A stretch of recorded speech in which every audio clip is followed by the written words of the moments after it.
And welcome to Mock the Week. I'm Dara Breen. Joining me this week are Miles Jupp, Ellie Taylor and Loyiso Gola, Josh Widdicombe, Hugh Dennis and Milton Jones.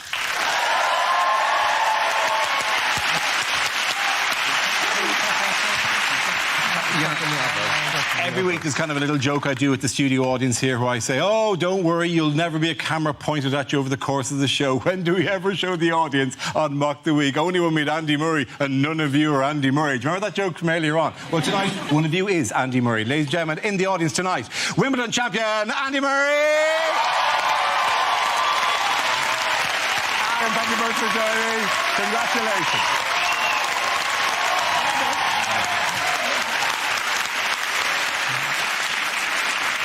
How are you, Well? Yeah, good. How are you doing? Very, very well. Very, Imagine very well. if he'd gone, no, I'm shit.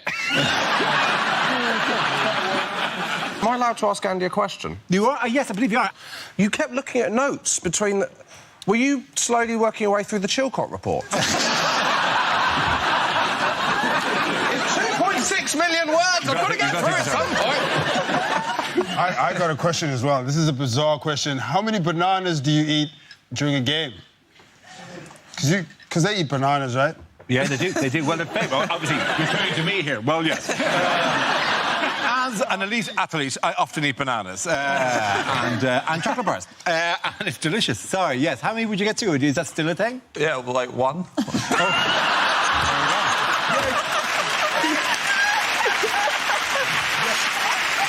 It depends on the length of the match, because during the Tsongas match, that's 4 or 5 bananas. That's a 4 or 5 banana game right there, you know what I mean? Well, for you it might be, but one. Right.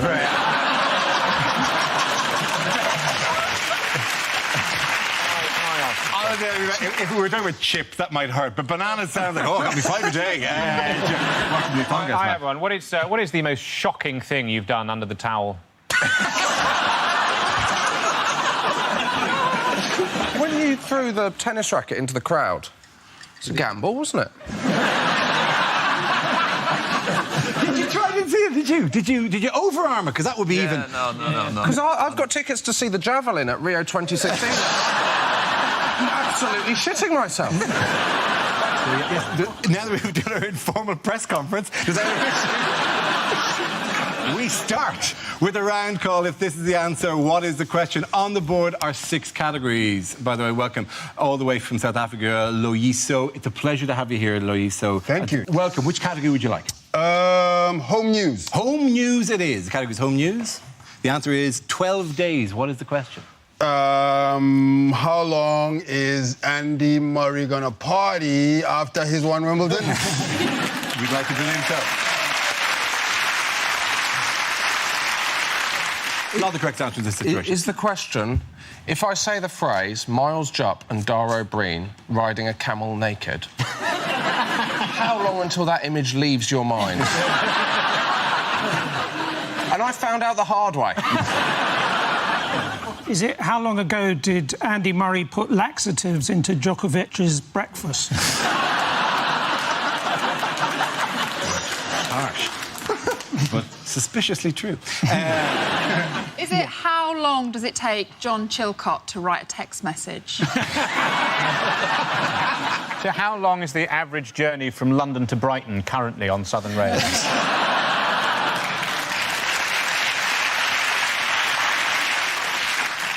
What is the name of the Craig David song which ends with a verse about him being red raw? That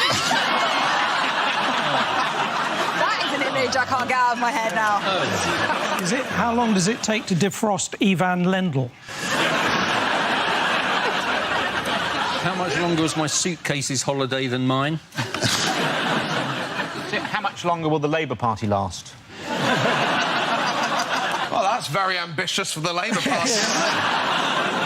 Is it how long traditionally does it take to upstage a partridge in a pear tree?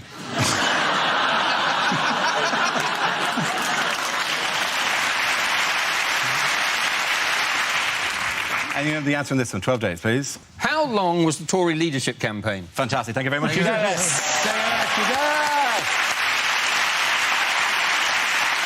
Yes, the question I was looking for was how long did the Conservative leadership contest last? This is the news that after just 12 days, the Tory party leadership race is over. Andrea Leadsom dramatically withdrew, paving the way for Theresa May to become Prime Minister. Did you follow the dramatic leadership race? Oh, yes. Oh, it's exciting, wasn't it? It was strange. This candidate appeared from nowhere, from almost nowhere, and has disappeared again almost as quickly. But history will long recall the name Angela Lansbury. There she is there, writing some murder like she does before she runs for things. Why was Angela Lansbury such a controversial figure, though? Because she was actually Grayson Perry. She thought she would be a better Prime Minister than Theresa May because she had children. And effectively, the only people with children would care about the future of the world. And that people who didn't have children, like Jesus, for example, would be thinking, as soon as I'm gone, that's it. I don't care. As a childless woman, I would like to say that I think she actually has a point, because I couldn't give a shit, mate. As a childless woman, I just wake up at like 11 a.m, I just do some fracking. Then I go for some, like, a long lunch, have a bottle of wine. Do I recycle it? Do I heck? And then just sort of go home and try and devalue the pound. And then repeat, that's it. Do we know that she definitely has children, or is it just another lie? Is it a British thing for people to just come out of their front step to tell you things and then leave? Often. It's not even her house. It's not even her house. She was burgling that house. And then the police interrupted and she decided that was probably a point to drop out of the race. By the way, welcome to the country. And how are you finding it over here?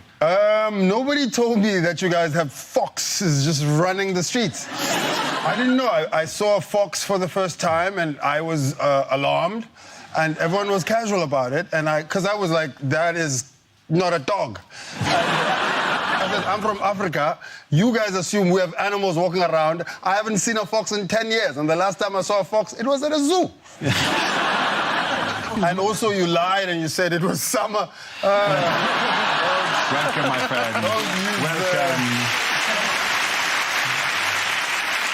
I was intrigued by the fact that Theresa May ran a campaign, a successful campaign to become Prime Minister by doing and saying nothing for about 6 weeks and just watching everyone else die.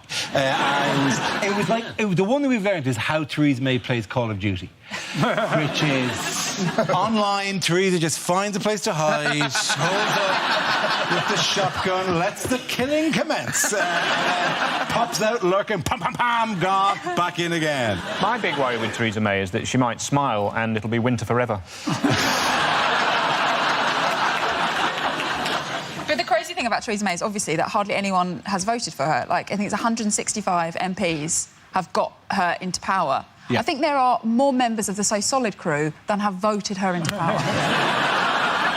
You weren't elected, were you, to this position, Dara? I wasn't. I stole it in a bloody coup. And would do it again, my friend.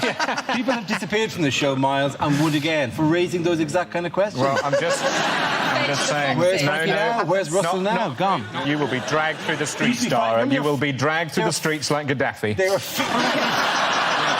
Then they'll be laughing. Oh, there are 5 regulars on the show. How many regulars now? Just poor weak Hugh. Poor weak Hugh, who I own. Hugh will always give the correct answer when I ask him to, won't you, Hugh? Won't you, Hugh? Your shoes are almost polished. Thank you, Hugh. Hugh knows what's right for him. In other news... I think you're terrific on the megabus, sir. Doesn't know if you're being sarcastic here, Hugh. And there goes the final regular. Just me. Moving on, what long-awaited report was finally published this week? Chilcot. The Chilcot Report. Yeah. It's available on Amazon, all 12 books. People who liked this report also liked. It's massive, isn't it? How many words is it? It's 2.6 million words. Do you know who I feel sorry for? Is the bloke who's got to read the audio book. It's always Stephen Fry. He'll be doing all the voices. And they've found new weapons in this. Yes, but how then? How then, by contrast, will David Cameron be remembered? He'll be remembered as a man who could book a removal van within 2 days. It's impossible, isn't it? How do you do that? Brutal, that stuff. Somewhere else in Britain, there is someone going, what do you mean you can't come this morning? We booked you 3 months ago. The date was clearly in the contract. We've reserved the parking, which was difficult enough to do. Where are your men? How was David Cameron referenced by our guest tonight? Orally. Yes. He mentioned him. He mentioned him. Using his... Yes. In what way? No. In what way? He did a kind of shout out to him when he was doing. He said David Cameron's here when he just won Wimbledon, and then everyone booed. Which is weird, because the press really picks up on the fact that everyone booed him. I'm like, well, leaders always get booed. The only time a leader gets cheered is either if you live in Love Actually or North Korea. That's it. So what has the world come to that a Conservative Prime Minister would get booed at Wimbledon? What has become the must-see attraction for Chinese tourists in the UK? Is it like there's this weird village in... Oh, you're right. Are you a bit of a cough? Have you followed him off? What has become... God, I hope I don't die. That'd be awful if you don't die in the next while and you go, oh, I know, we never asked. 2016, another great gone. Weirdly, it's like you're mocking me and he's not even died. You're dead. You go, well, he's no David Bowie. The only thing I'm thinking is, then I will have won.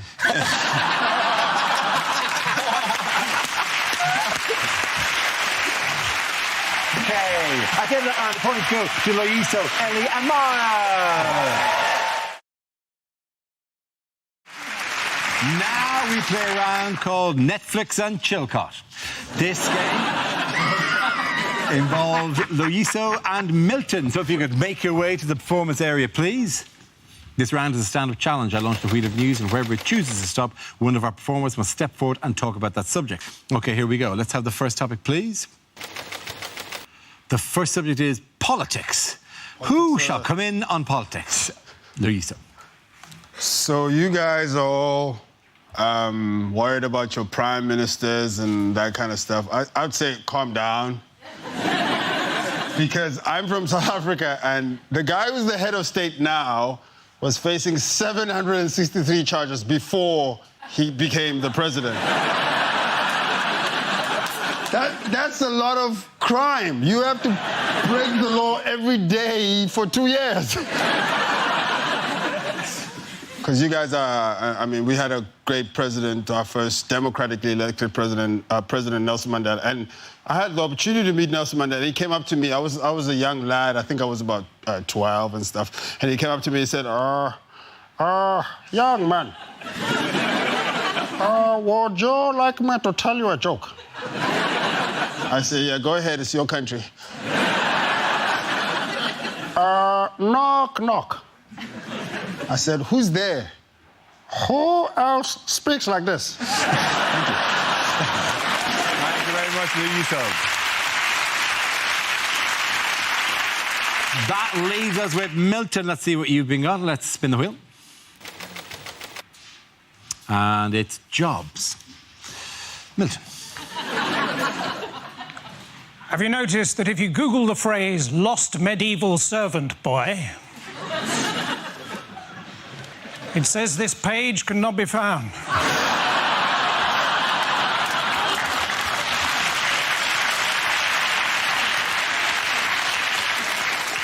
Some of you are going to be doing that tomorrow. I think if I was opening a Pizza Express, I'd open it next to a Vision Express, so we got some of their customers by mistake. Do you ever get that thing where you think someone's probably definitely wearing a wig, and you think to yourself, I'm sorry, Your Honour.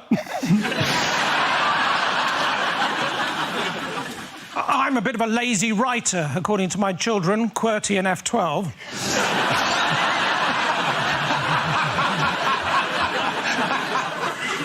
Being a PE teacher, that's easy, isn't it? Shiny. I teach running. Run. I teach swimming. Swim. And a tiny, tiny little bit of geography. Jog.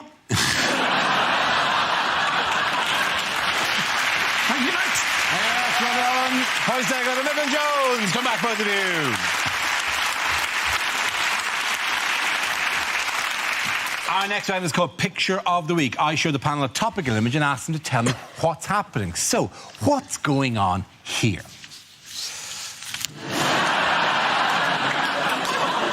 Is it Murray showing Tim Henman how bath time is different? Is Andy Murray going to be cryogenically frozen and then brought back when Novak Djokovic has retired? Sorry, Andy. I know what it is. Andy's from Scotland. They don't get too much sun over there. He's enjoying the reflection of the trophy.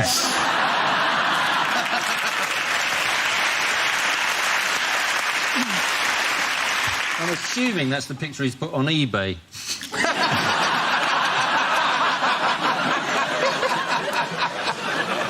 He looks like a centaur. He looks like his legs bend backwards in that bath. That must be why he covers the court so quickly. If his legs backwards, you can never love me, my friend. He always plays on Centaur Court. Yeah, bravo. That trophy, you could fit your head inside. Have you toyed with putting your head in the trophy and playing Nightmare? Oh, my God, amazing. I haven't, actually, no. When you get home, you are going to have the time of your life. Have you put the baby in the trophy? Have you put the baby in the trophy? You've surely put the baby in the trophy. She doesn't fit. Oh, it's the baby. We tried, but... I'm delighted to hear it. Of course you had it.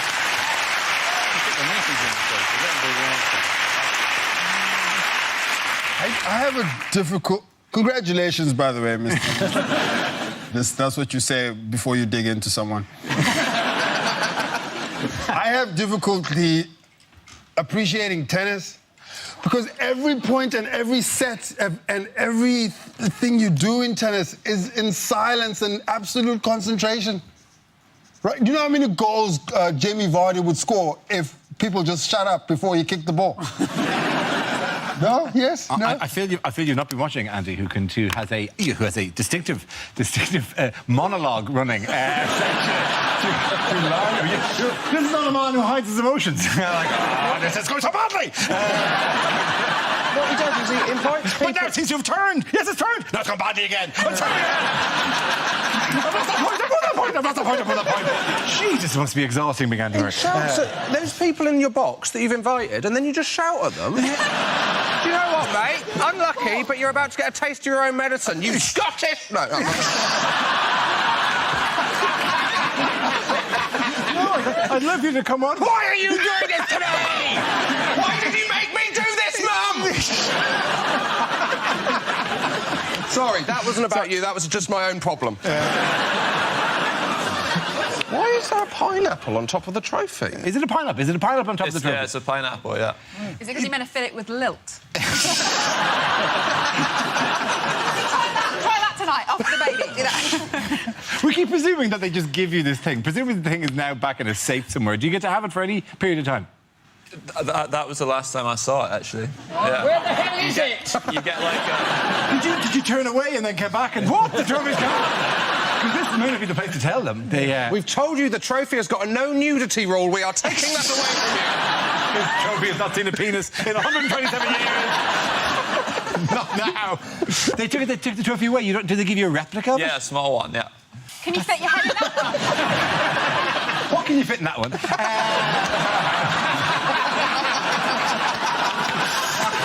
No, cut the mic out. You need it. Does anyone wish to answer further questions? Sorry, we'll let go down. What are you meant to be answering? You were supposed to actually go, what's going on here? I think we've blown the gap. We know what's going on in here, right? So anyway. What's going on here is we're offending the only person that's done anything good in Britain this year. That is very true.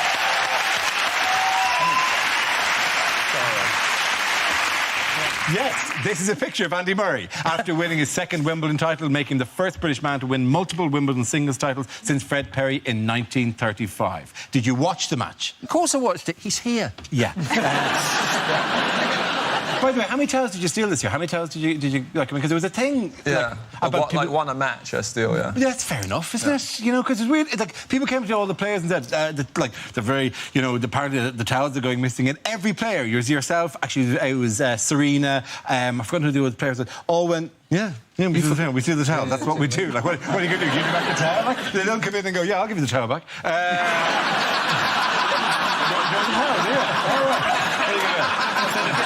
Send to a local school, are you? I used to like Roger Federer because he used to be called Roger Federer. But then he met another Roger Federer, but he was determined to be Federer.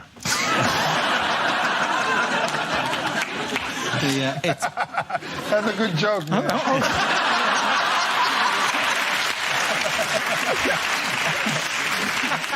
Get to say to you, Lisa, you've finally begun to get why Milton is here. Who cracked a rare smile after Andy's victory? It was Ivan Lendl, wasn't it? It was Ivan Lendl, yes. A man who makes Mr. Spot look like Graham Norton. In terms of his... It must be awful. You're going to think, why is he so good at... And it's because, actually, it's like being watched by Lord Voldemort. I think. He brought his dental floss with him. Yeah. It was a relief when he moved, because for the first 2 sets, I was thinking, is he alive? I thought he died a few days ago. You're doing a kind of Weekend at Bernie's. I'm sure he's a nice man, but... He's lovely. And the C on his cap stands for charismatic.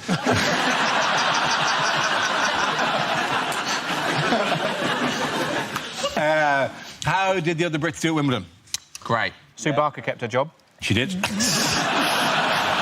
Couldn't go last year, but she still got it this year. There you go. They nailed it. They did indeed. Heather Watson won. Heather Watson won in the mixed doubles, yes.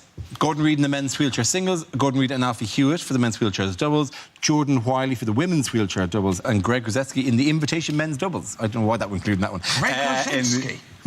Greg Rosetsky Is he still going? Still going. God, Greg Rosetsky, Tony Blair and Pokemon is back. What a time for the 90s. The 90s were great, weren't they? Let's do it all again. No, let's not. OK, fine.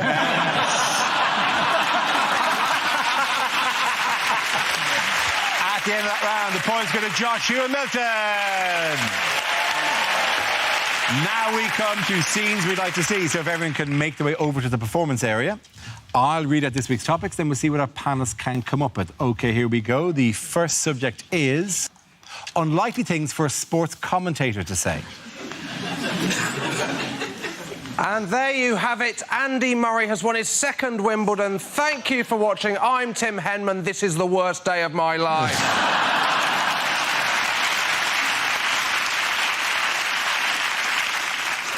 Let's see what the batsman does with this ball. He's nicked it. Give us back our ball. Well, he's really got on the end of that. He has hit that ball a long way, long way back into the crowd. That is dreadful snooker.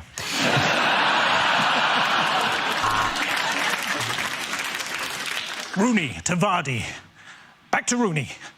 To Vardy. No, neither of them can open that packet of sandwiches.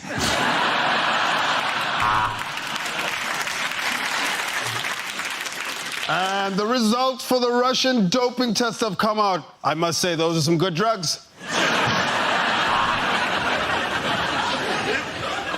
So lovely to see Quidditch finally in the Olympics. Look at all the proud, proud virgins.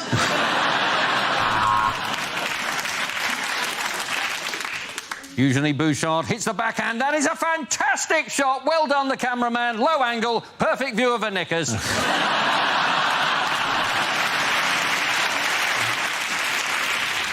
So you join us here for the opening ceremony of Rio 2016, and the stadium is rocking, mainly because they haven't finished building it yet.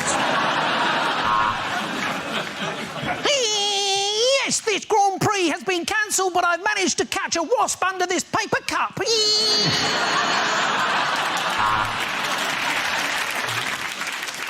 That's a bullseye, and you know what that means? I won't be buying a pie from Greggs again.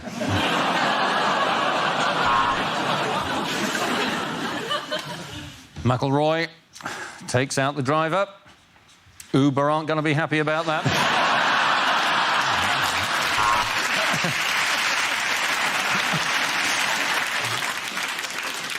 Look at all these athletes in peak physical condition. If I could see just one of them naked, I would die happy.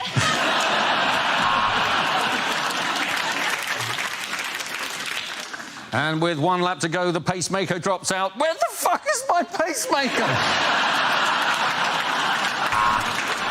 OK, the next topic is things you wouldn't read in a romantic novel. They fell back onto the bed, panting. He turned to George and said, "I will be with you whatever."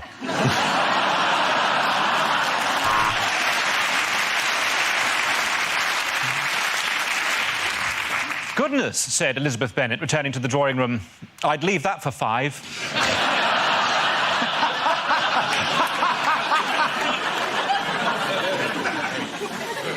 She pulled his hair and slapped him roughly. But still, Jeremy Corbyn wouldn't resign.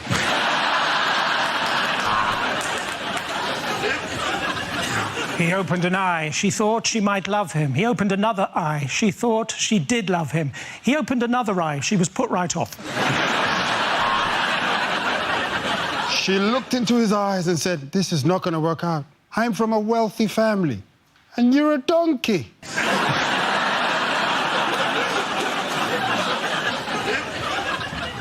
She kissed him the only way she knew how.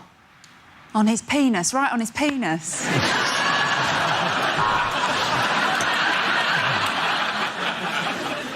He felt so close to her, he didn't know where he ended and she began.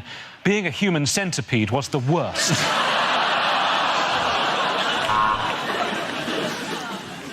They romped for hours in the long grass, stopping only for her to take her antihistamine nasal spray.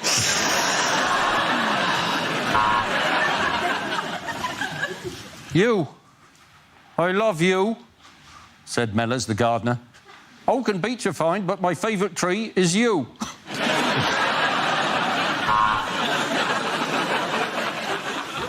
As she looked at Mr. Darcy with his clothes dripping wet, she thought, "I wish I hadn't taken that job at the old people's home."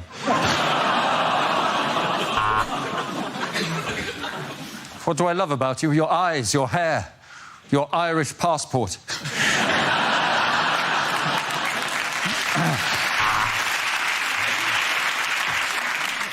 Please stop doing that, he said, their bodies glistening. I've got a long drive to Wrexham in the morning and I need to be able to sit comfortably.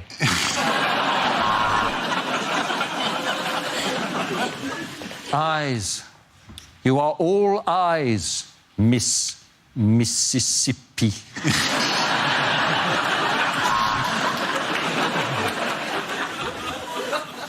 Kim turned to Andy and said, "Yes, of course I will." Andy said, "Thank you for making me the happiest man in the world." At the end of that round, the points go to Josh Hugh Milton.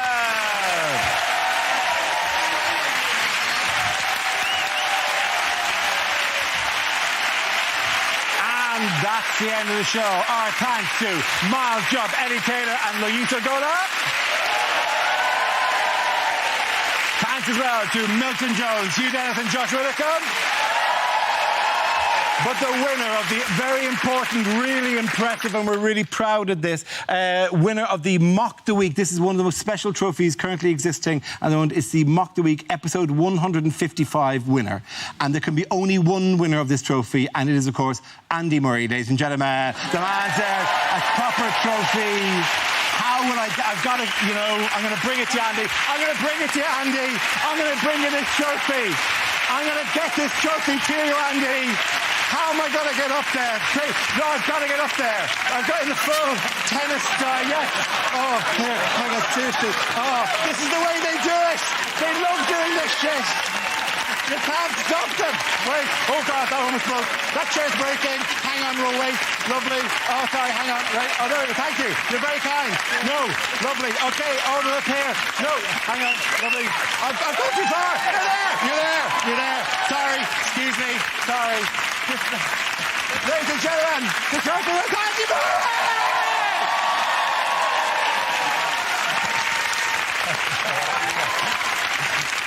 Thank you for watching. That's all from Mock the Week. Good night!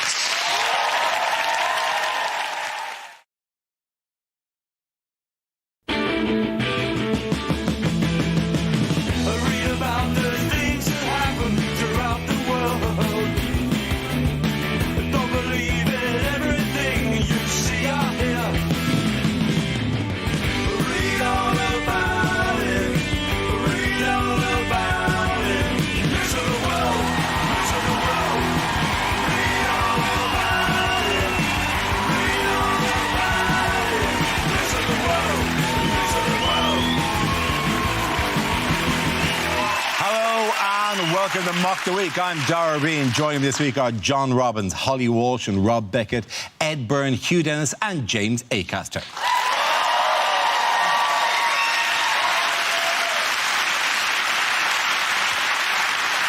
We start with a round called Picture of the Week. I show the panel a topical image and ask them to tell me what's happening. So, what's going on here? Is it the new National Lottery advert for Please Don't Let It Be Them? He's just pointing out people who are not going to be Prime Minister. Is he saying to Boris, look over there, and then when he turns around, he stabs him in the back? Is Gove saying, I support you? Is Gove saying, pull my finger? Michael Gove, I suspect, is just going, look, a foreigner, get him.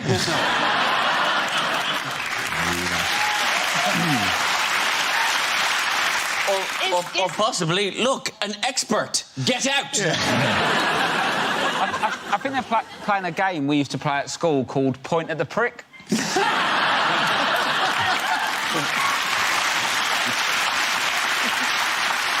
I know you probably invented that for comic effect. Please tell me you genuinely played a game as brutal as... He didn't play it. People played it at him. Is Gove saying, don't even go there, girlfriend? I don't think Gove is going, young man.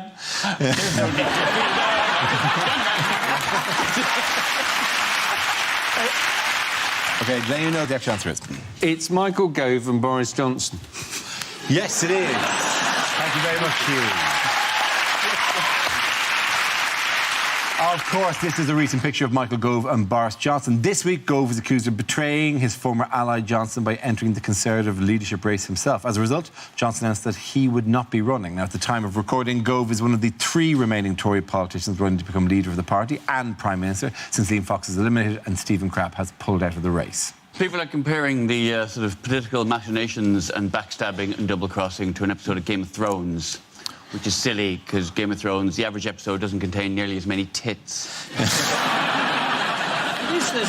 There is an irony, isn't there, that Michael Gove is the Justice Minister who for the last 2 years has obsessed about law and order and knife crime, and yet he's perfectly prepared to just stab someone in the back. I don't know about you guys, but I am starting to wonder if Boris Johnson isn't the political mastermind we thought he was. That is a remarkable theory you've got there, John. He's been outmanoeuvred by Michael Gove, which is the equivalent of being run over by your own golf buggy. He was never going to get there, was he? Having shafted everyone, he's not going to do it. I hope he keeps his job as the poetic Justice Secretary. That's what...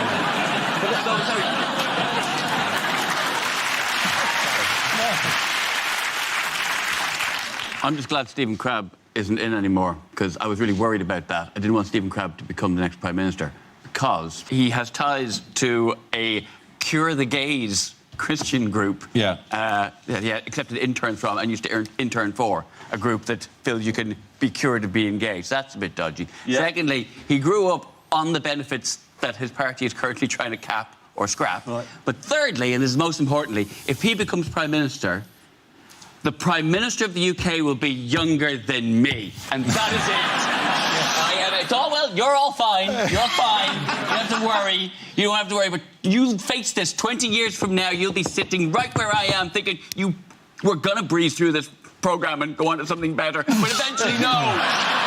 You left. You left of your own accord because the Prime Minister was younger than you.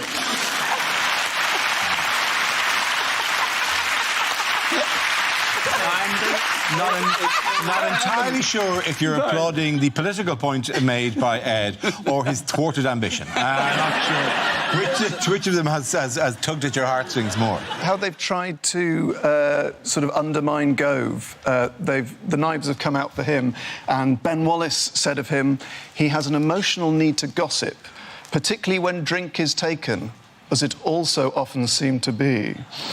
Which is the most Tory sentence ever said. You're almost expecting him to finish by going, and when the cheese is served, he's positively devilish.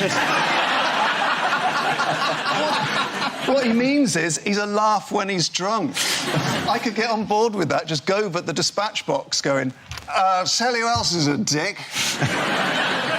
The biggest thing about all this backstabbing is that I wish I read a bit more Shakespeare. Because they keep banging on about Machiavellian it all is, and I'm having to go, yeah, tell me about it, mate. Got no idea who he is or what he does. Well, he wasn't in Shakespeare. No, in Shakespeare, yeah. It's not like Shakespeare. I keep on saying... Who's Machiavelli? Who is he then? I thought it was a nut till last week.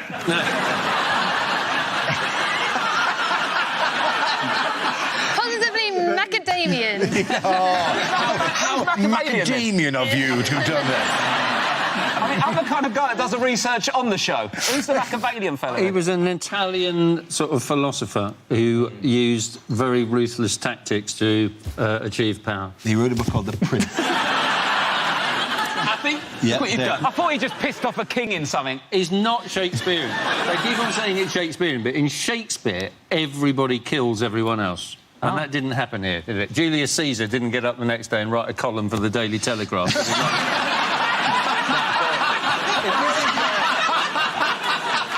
My favourite thing about the Telegraph column is the Telegraph ran big on his column, and it was like at the front of the page this week was Boris reveals his plan for Brexit. And you're really going, oh, wow, you should email that to last week when we give a shit what Boris thinks about Brexit and his plans for stuff. This is why you get really suspicious. Michael Gove said it in the last 2 weeks he has realised that Boris is not the man who would make a good Prime Minister. He's known Boris for 30 years. It hasn't occurred to him. That makes him the only person who's slower than Gove, then, in working out who's best in what position, is Roy Hodgson. Do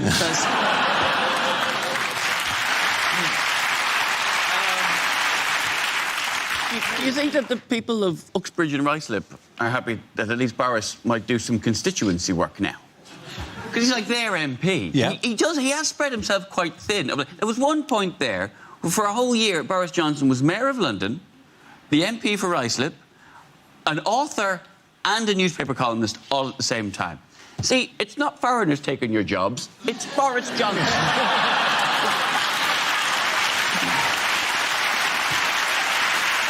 The weirdest one, of the five, the one that no one really knows is Andrea Leadsom, isn't it? Yeah. I've just got a flash forward of what I'm going to look like in about 25 years.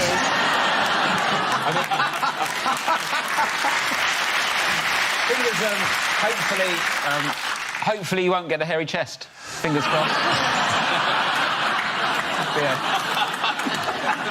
Who is the current favourite to become Conservative leader? Theresa May. Theresa May, is yes, it? She may become leader. Oh, Oh my God, I've just got a flash forward of what Ed will look like in 25 years.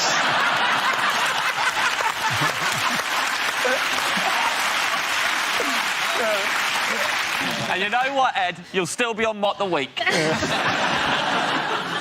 Following the Leave vote in the referendum, why might Britain's trade negotiations with the EU run into difficulty? Because we don't have enough negotiators. There aren't any negotiators. This an unforeseen problem. That it turns out the EU is full of people who negotiate EU treaties all the time, and there are none here. And the thing is, hiring professional negotiators is notoriously difficult because you have to negotiate their salary with them.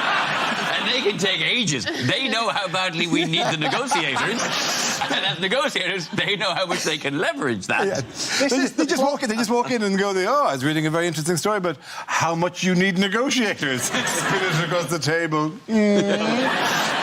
Your move. That's how I presume professional high-level negotiators do. It's like going to be an episode of The Apprentice. Team EU are all set up. Meanwhile, Team Take Back Control are going, I got to pound off hats. Is that good? Is that good? Yeah. Oh, great news. Movement of people is now free. Is that good? Have we done well? No, the thing we didn't want you to give. You've given free movement of people. You're an idiot. Oh, yeah. It's all well and good slagging off The Apprentice now, Dara. Oh, yeah. Now that it's in your rearview mirror.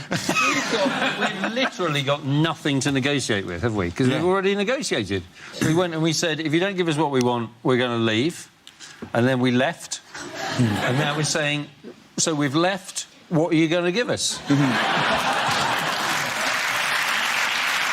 In other news, but not entirely unrelated, what is Jeremy Corbyn refusing to do? Leave. Yes. That's the main news this week is that the guy who ran the Remain campaign is remaining, and the people who ran the Leave campaign have left.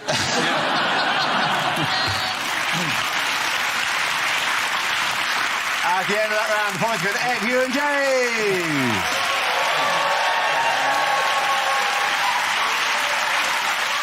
Now we play a round called Like a Corbin, touched for the very first time.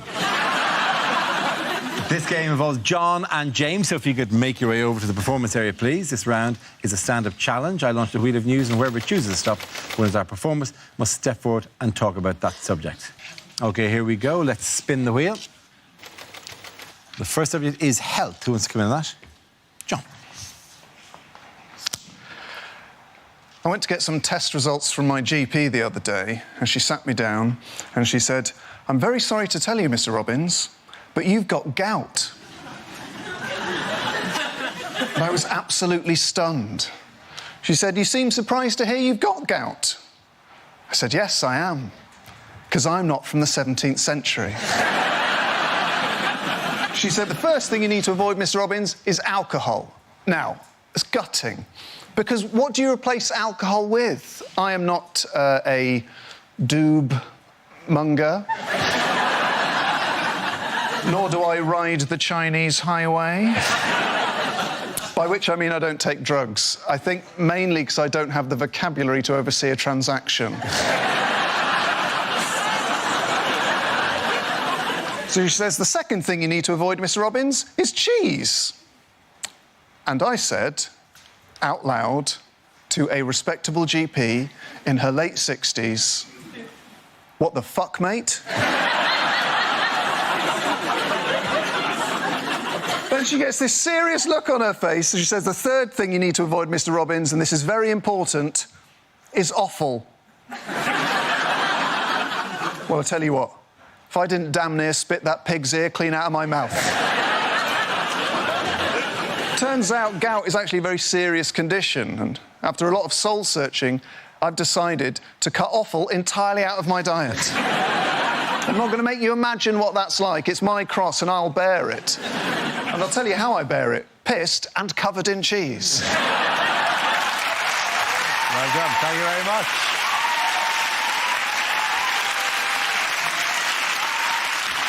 That leaves us with James. Let's see what you've been left with. Let's spin the wheel.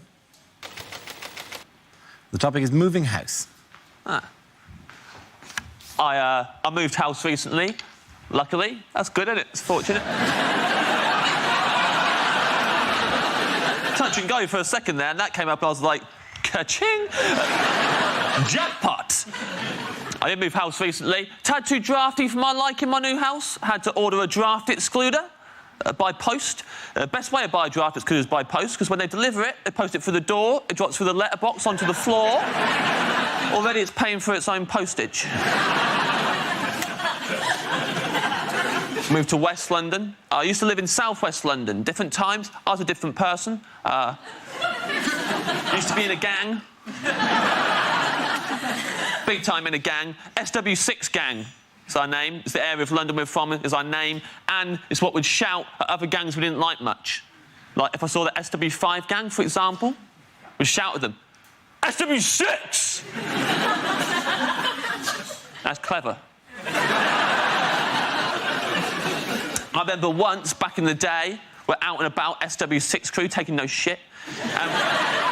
Looked across the road, we saw them, SW5 gang. And as soon as I saw them, I was cross. Shouted at them, SW6! As per.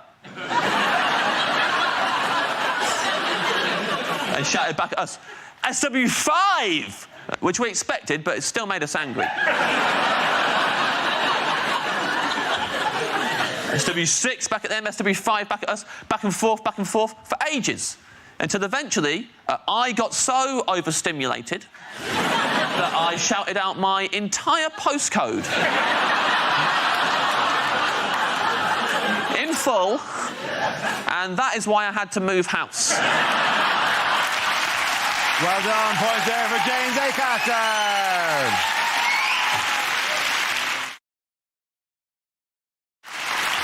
next round is called If This Is the Answer, What Is the Question? On the board are 6 categories. John, which category would you like? I would like sport, please, Dara. OK, your category is sport, and the answer is 1. Is it the viewing figures for the final Top Gear?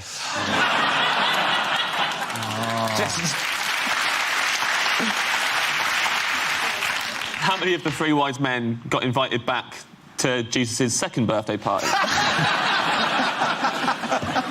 What did the other two do wrong? Oh, who wants frankincense and myrrh? Nobody wants that. And wasn't at the time frankincense was worth more than gold? I think that was because there'd been a collapse in the price because Judea had just left the EU.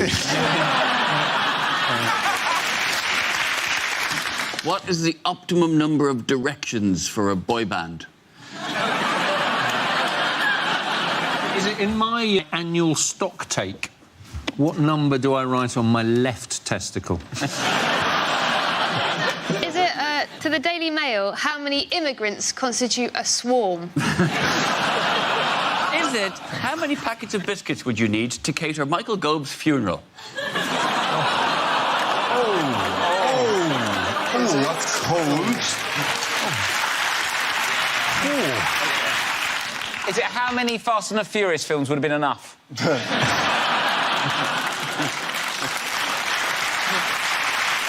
Is it? How many times have I dropped a bath bomb in a lemonade? It was that good, was it? Put it this way, mate, you don't do it twice. Is it what David Cameron's going to give Miss Piggy now he's not Prime Minister? It took a long time to get to 1. Is it how many people is the reservation for, Mr. Corbyn? Can we have the correct answer, please? Is it how many times has Wales got to the semi-finals of the Euros? Absolutely right. Thank you very much, Holly Ward. There you go. Yes, this question celebrates the first. How many times have Wales made it to at least the semi-finals of a major international football tournament? Now, this is recorded, obviously, on Tuesday. We don't know how it went against Portugal last night. But are we enjoying, or have we enjoyed, Wales in this tournament? Yeah. Yeah, man. It's the best thing. And it's just wonderful because they embrace it and they love their players, one of which doesn't have a club, which is insane. Yeah. If they get into the final, he's going to have to miss it because he's got to go home to sign on. The one person, I've forgotten who, had tickets for Beyonce last weekend. That shows a certain humility. You're like, oh, I got 3 matches, maybe a 4th. Put me down for a ticket for Beyonce. Joe Ledley had to cancel his wedding. Had to cancel the wedding, yeah. It seems more substantial thing. It's a bit embarrassing, though, that they've done so well and England have done so badly. But what annoys me is the FA always go, we're going to have a full investigation to see why we didn't progress as far. What are they going to find out? They're going to do an investigation and find out, oh, yeah, works out, the coaches were teaching them rugby. Nightmare. It's a shame, isn't it? Keep an eye on them next time. What have the English fans, how have they been reacting to the Welsh success? Well, this is the weird thing. So the day after they beat Belgium, the most common search, apparently, on Google was Welsh grandmother. Is that right? That was the story, yeah. They're trying to find out if they've got Welsh ancestry, but that's not... If you type Welsh grandmother into Google, it's like you're trying to buy one. It's not... What are you going to find out if you type Welsh grandmother? What's he going to tell you? Google's like if you type Welsh grandmother into Pornhub. If you want to find out I'm ignoring that. If you want to find out... You're ignoring it, but you're going to try it later. When you say ignoring it, you mean storing it away. This calls for private browsing. Good evening. Private browsing. Yes, sir. It's in the pocket for later. Welsh private browsing. Your country needs you again. Thank you. For those of you... Anyway. Who lost 5-2 but are still considered to be the winners? Oh, Iceland. Amazing. It was phenomenal. Apparently, according to reports, 99.8% of the country were watching. And it must have just been Bjork outside in the streets going, it's oh so quiet. I think it was 99.8% were watching. I think the rest of the country were playing. What gets me is none of them stay. None of them, like this is, as before, anyone who gets knocked out of these tournaments immediately leaves. As opposed to going, well, can I stay and watch the other games. Can I see it out? Can I see how the other teams do? Because I'm actually interested in football, being a professional footballer. I'd actually quite like to watch one of the games. No, you must leave. You must leave now. Next time we do a gig together, Dara, if you're on first, are you going to stay around and see all the other acts? When would I be on first?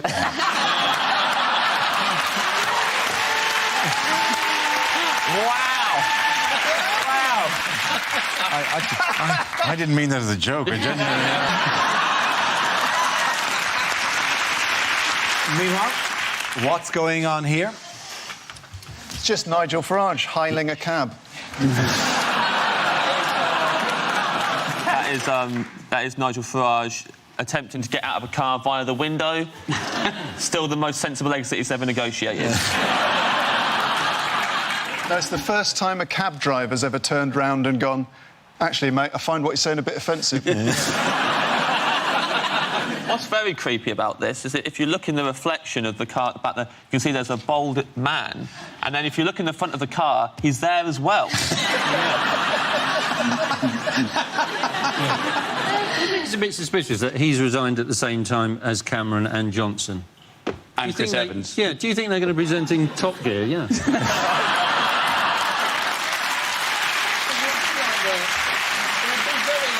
It's very, very like the old one. So Cameron would wear the flowery shirts, Boris would do the stunts, and the Farage would just be horrible to foreigners. Exactly the same format. No, he resigned this week as leader of UKIP. Here he is, you know, there's another photograph that was at the weekend, at a garden party with Rupert Murdoch, wearing a pair of shoes that, frankly, the bowling alley would like back. You know, because, you know, there's a clean-up in aisle 3. Who's thrilled with him leaving? Who's thrilled with him leaving? Everyone. Yeah. OK. Sadly, not. I'm not thrilled with him leaving. You're not thrilled with Farage leaving? No, you think he should stay and clear up the mess? Yeah, I think he just left, didn't do his job. They've all left. They've all messed up and they've all left. It's but it's going to be a quality Celebrity Big Brother in Jan, isn't it? Point in under the Rob, Holly and John. Now we come to scenes we'd like to see. So if everyone can make their way over to the performance area, please. I'll read out this week's topics and we'll see what our panelists can come up with. OK, here we go. The subject is rejected exam questions. If Maria from Russia combines ephedrine with oxycodone, will she win her next tennis match? Was Elizabeth the First? No? Then who did you lose your virginity to? If I have 2 balls in this hand and 2 balls in this hand, how am I going to explain this to the Board of Governors? What is the role Adolf Hitler and the Nazis played in keeping the History Channel on the air?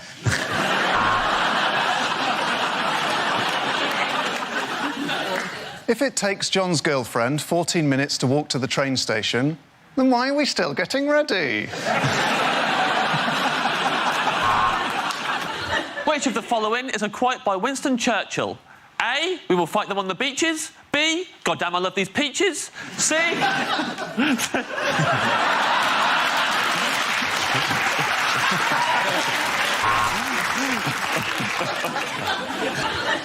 If you buy 4 apples for £10, stop shopping at Waitrose.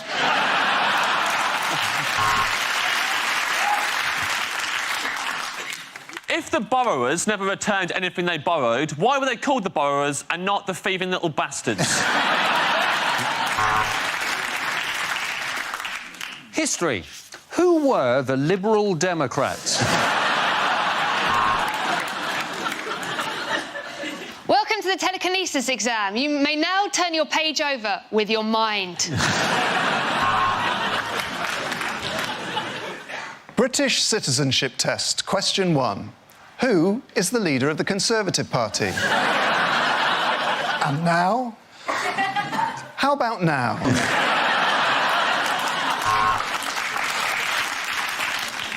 If a man can make £400,000 a year as an estate agent, why is he wasting his life setting exam questions while locked in a loveless marriage?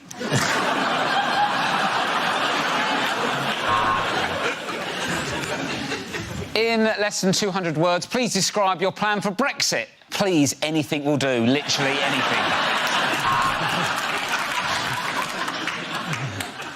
Which of the following is a quote by Winston Churchill? A, we will fight them on the beaches. B, goddamn, I love these peaches. So I can't do that. They make me laugh too much. I love, goddamn, I love these peaches so much. Predict the next number in this sequence. 1966.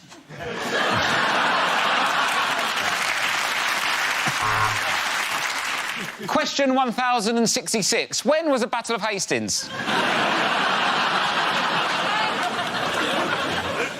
Biology. Take the dead rat and dissect it, remove its head, and nail it to the canteen door as a warning to other rats. Which is bigger, 52% or 48%? That's democracy. Get on with it.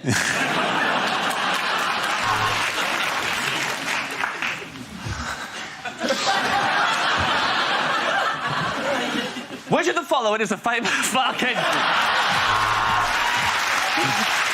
OK, the next topic is things you wouldn't hear on a train. The next station will be Wimbledon. Change here for Overground, Underground and Womble Free. The next stop for this train will be Waterloo. It's not meant to be, but the brakes have failed.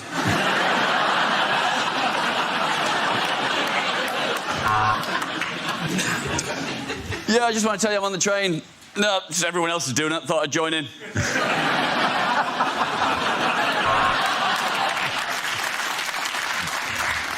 Hello, this is your driver speaking. Choo-choo!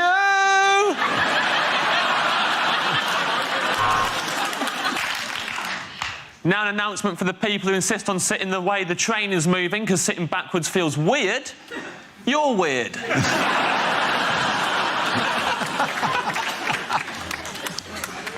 This train will shortly be arriving in Taunton. Please remember to turn off all mobile phones lest they mistake you for gods.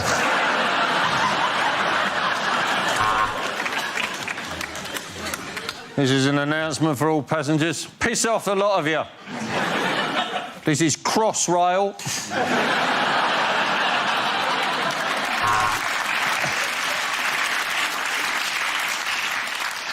Due to Britain leaving the EU, this train will no longer stop at Ashby de la Zouch.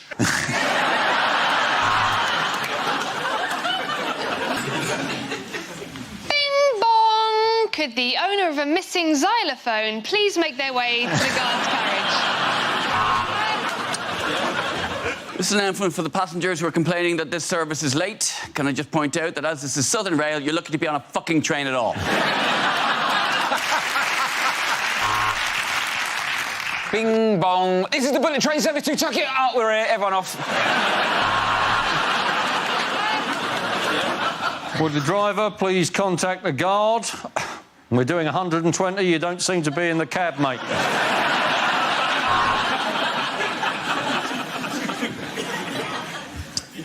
Please mind the gap between the timetable and reality.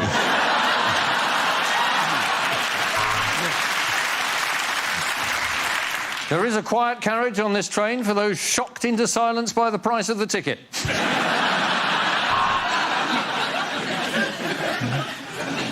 Oh, don't get off here. I was listening to that. Oh my God! I'm scared of tunnels. I'm so scared of tunnels. At the end of that round, the boys are going to egg you and James.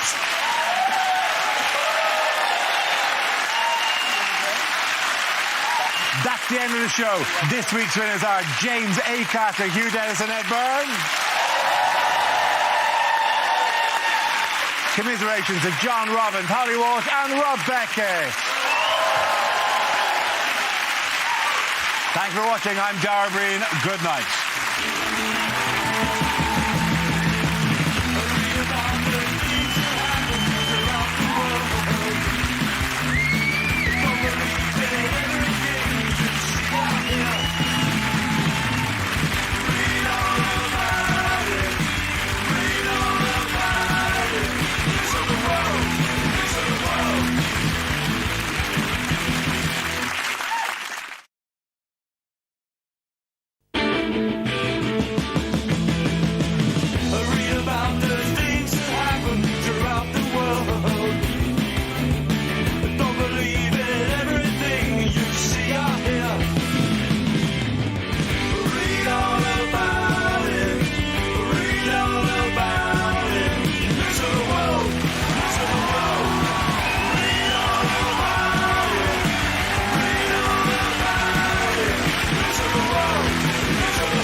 welcome to Mock the Week. I'm Dara Breen. Joining me this week are Ed Gamble, Tiff Stevenson and Rob Beckett, Ramesh Ranganathan, Hugh Dennis and Milton Jones.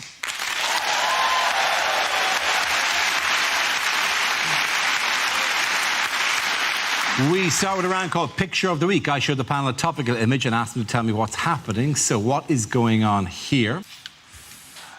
Is it celebrity first dates? Is this what happens when you swipe right on Tinder without looking properly? I suspect that she is thinking, don't call him Dobby.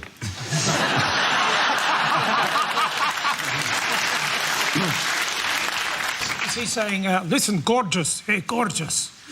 I met this chick in Kiev.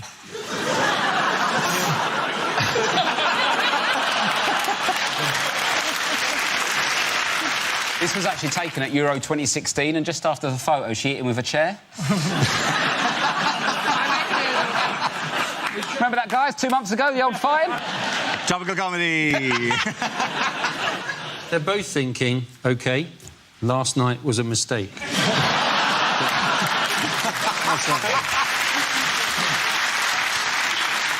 I reckon he just said to her, girl, are you a beaver? 'Cause damn! As the photographer said, OK, now act like you stayed together for the children. I tell you what this reminds me of. It reminds me of my parents confronting me suddenly and my dad confiscating my windsurf and hiding it behind his chair until I ate all the cauliflower.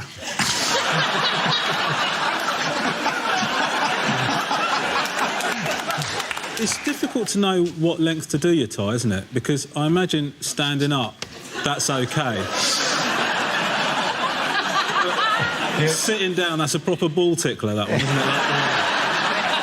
Does anyone have the correct answer? It's, I think it's the G20, isn't it? In China, weirdly, but she met Putin when she was there. That's absolutely fine. Thank you very much, Hugh. Very good. Yes, this is a picture of Theresa May and Vladimir Putin at the G20 summit in Hangzhou in China earlier this week. What were the British delegates warned about at the summit? Ooh, honey traps. A lot of honey traps going on. What I want to know is how arrogant you have to be as one of these politicians to think you have genuinely pulled within hours of landing. Do you know what I mean? Just like, don't worry, I'm not going to get done by any honey traps. I'm spending the night with this hot bird. That's why it's good having a woman in charge, though, because Theresa's not going to fall for that. Like, we're instantly suspicious when someone wants to be friends with us out of the blue. It's like, what are you after? My job? My boyfriend? I'll kill you. They think, don't they? They think that there's surveillance in all the rooms. They're being warned against. Okay, imagine living a life where you're just watched and listened to.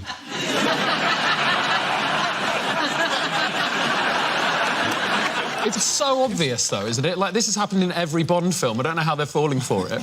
It would only be more obvious if the spy was called Ivana Sakyadong. Well, Ivana, why do you keep interrupting our lovemaking to go 1, 1, 2, 2, 1, 1, 2, 2, 2? It's not sexy at all, Ivana. How did the G20 go, anyway? The old G20? Oh, I can't stop listening about the old G20. It's your favourite rap group, isn't it, Rob? I love them. I liked them when they were G4. I've followed them all the way through. You find this like possibly a dry or dull subject, are you? Are you finding this a dry or dull subject? Everyone bangs on about the G20. It's been going since 2008. I've got older things on my Sky Plus. It's not a big deal. We have to cover these things. A week ago, I had fighting robots to talk to. This is not where I expected to be either, right? We know you really want to be back there when you start referring to Hugh as the last remaining house robot.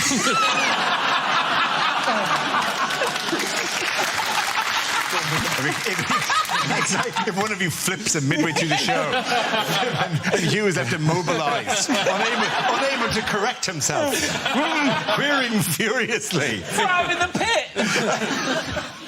Sorry, you were saying? It has been quite...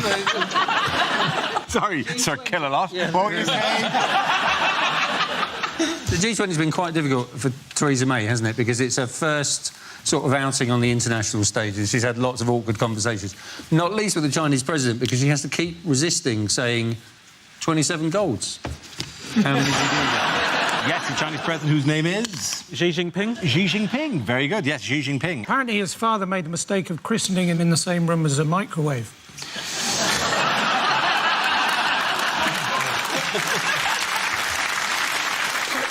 If all the rooms are getting bugged and they're listening in, we should try and make the most of it then, because obviously it's stressful for us, so we should try and, like, divert the attention. So Theresa May could be in the hotel room going, oh, my God, I can't believe Barack Obama's going to invade Hong Kong. You can start making requests as well, like saying things like, oh, I'd definitely say yes to Hinckley if there's Nando's for lunch.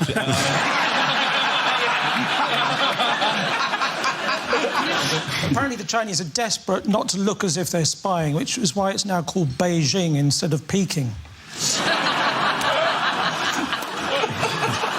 By the way, how's the this trip for everyone else? How Obama's there? Did he have a good time? Well, the Philippine president described him as a son of a whore. Yes. That's really taking your mum to a new level. The Philippine president has got a history of doing that. So he called Obama a son of a whore, apparently he called Pope Francis a son of a whore, and a US ambassador a son of a whore. I'm starting to think his translator's just winging it. Oh, just something, son of a whore. I don't know. He's hammered. He's drunk. Sorry, I was going to say, I just sort of think Obama... Are we that bothered that Obama's getting snubbed here? I mean, he's on his way out anyway. He's been having a bloody holiday for the last... He's not really doing anything, is he? He's dicking around, like, doing little comedy bits, like slamming Donald Trump, trying to make us forget that he authorised the drone strikes. Do you know what I mean? Like, I might be too happy, but I think you might not be happy enough, Romesh. Listen... Well, there, Obama. Ramesh is keeping an eye on you, so you better do some stuff. He has told us that we can't expect a trade deal with America. Is one of the things he's done, isn't he? Yeah. He said if we try to after Brexit, if we try and organise a trade deal with the US, we are at the back of the queue because he's got to do one with China and the EU. I mean, there you go. He's trying to explain queuing to Britain. Do you know what I mean? This is exactly it. And I think this is exactly it. You think, relative to them, what we want in a trade deal is very, very small, so there should be a different queue, isn't there? There should be like five items or less queue. Please, I want to bring some sense to this by having a sober, normal discussion with a serious news story. Right. Which Labour MP would you turn to if you wanted to buy a washing machine this week? Keith Vaz. Yes. Why is Keith Vaz in the news this week? Well, it's because he was with some male escorts and he lied to protect his identity. He said that he was a washing machine salesman. He didn't mention a brand, but he did say there would be a heavy load. Yeah. Apparently, he's the first person to complete Grindr.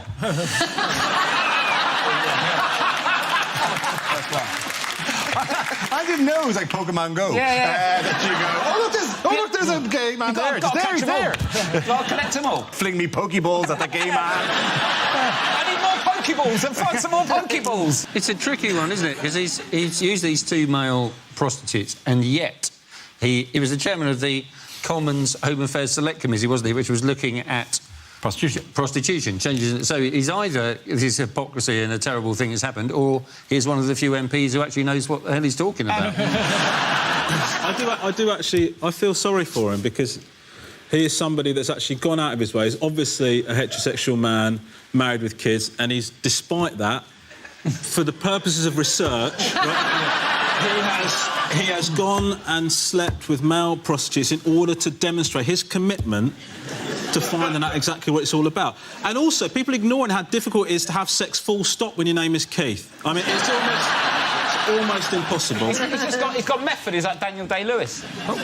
Washing machine salesman. I mean, it's typical Labour. Spin, spin, spin.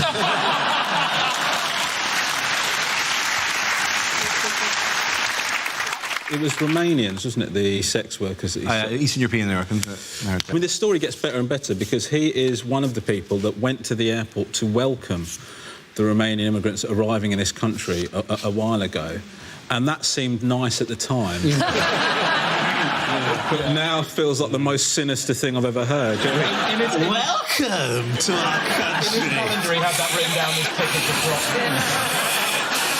Your clothes look dirty. I've got something for you. Washy, washy, dirty boy.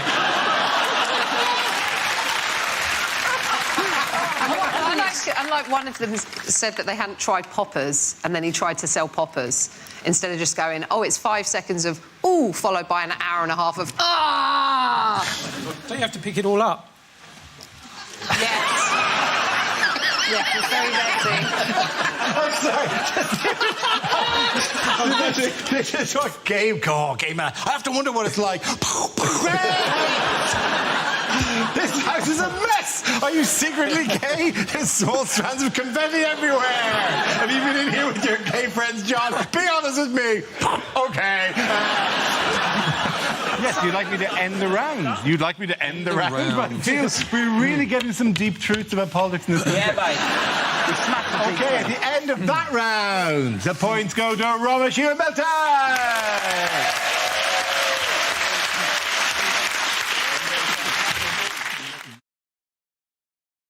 Now we play a round called Ain't No Party Like a Keith Vaz Party.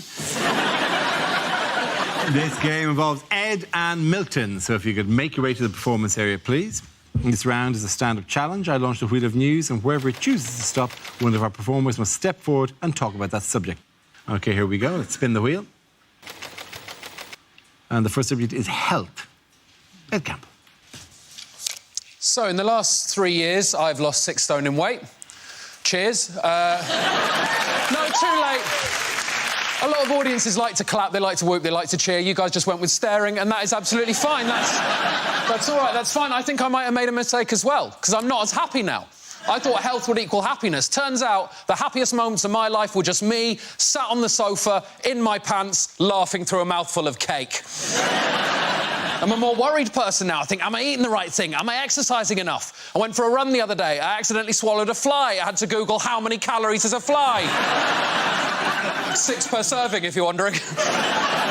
Weirdly now, I feel like an undercover fat person who's been secretly sent into the lair of the thin people to gather information on what those crazy villains are doing. And then I feed it back to the fat people. You've got to feed it back. We eat anything. So I'm in there just going, what are these thin people up to? What's going on? Oh, interesting. That guy's got a packed lunch, but he's actually eating it at lunchtime. Well, I have never seen that before. He's not just made it in the morning and then eaten it on the bus on the way to work and then bought chips at 1. That is intriguing resolve. Ah, they're using phrases I've never heard before. Things that only thin people say. I think I've got some biscuits. I'll just go and check. Who's living their life like that? Who buys biscuits and then forgets that they exist? That is unacceptable. I'm so deep undercover, I've met the bosses of the thin mafia. People who don't even like food that much. You go, oh, no, I'm not really a food person, you know. No, it's not. It's more of a fuel, isn't it? It helps me get through the day. If you don't like food, then what are you thinking about all of the time? Thank you very much, Ed Campbell. That leaves us with Milton. Let's see what you've been left with. Let's spin the wheel. The topic is shopping.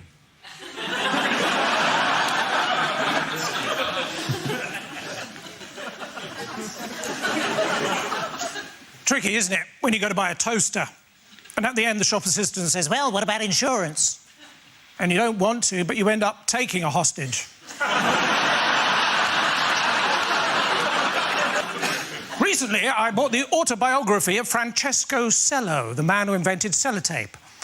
But I couldn't find the beginning. So, lads, if you want to confuse a girl, best thing to do is buy her a pair of chocolate shoes.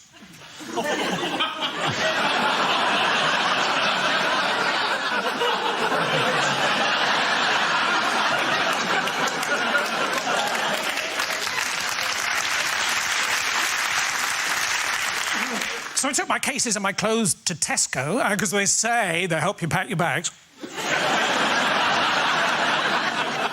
Instead, everyone was just running around going, do you want some fruit and veg? Do you want some fruit and veg? Do you want some fruit? Turns out it was one of those hypermarkets.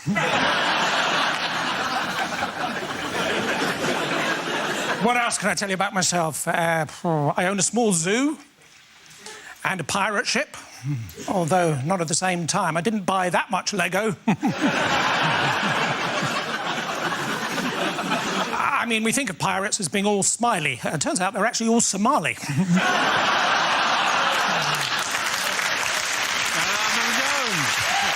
Point it there and go to a Gamble.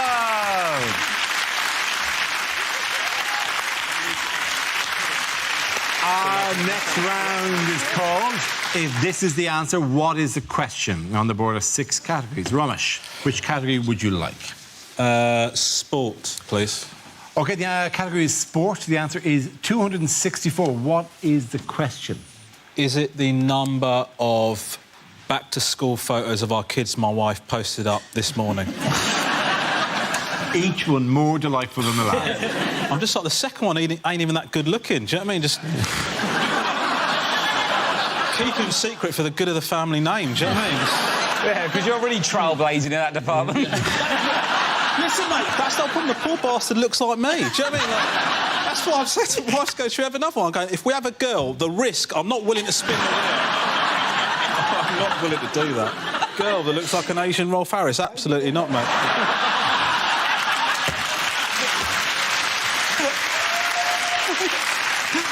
Is it how happy is Ramesh out of 1 million?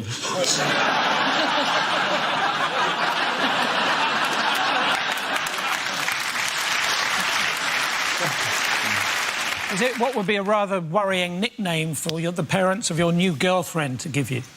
Is it how many free seats on the train does Jeremy Corbyn count as no free seats? Is it the new retirement age in Greece? Is it how many hours in a junior doctor's working week? Yeah, right, guys, I went there. Is it how many dick pics I get sent every time this show goes out to air? Sorry.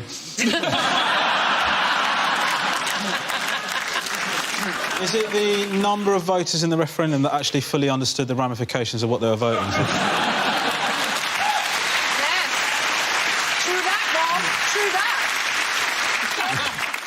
Is it how many summers must pass before you reach the sell-by date of a Pepperami? If each member of Jedward had 132 sweets, how many people in the country remember who Jedward are? Any of the correct answer, please? Across the whole series, how many points am I ahead?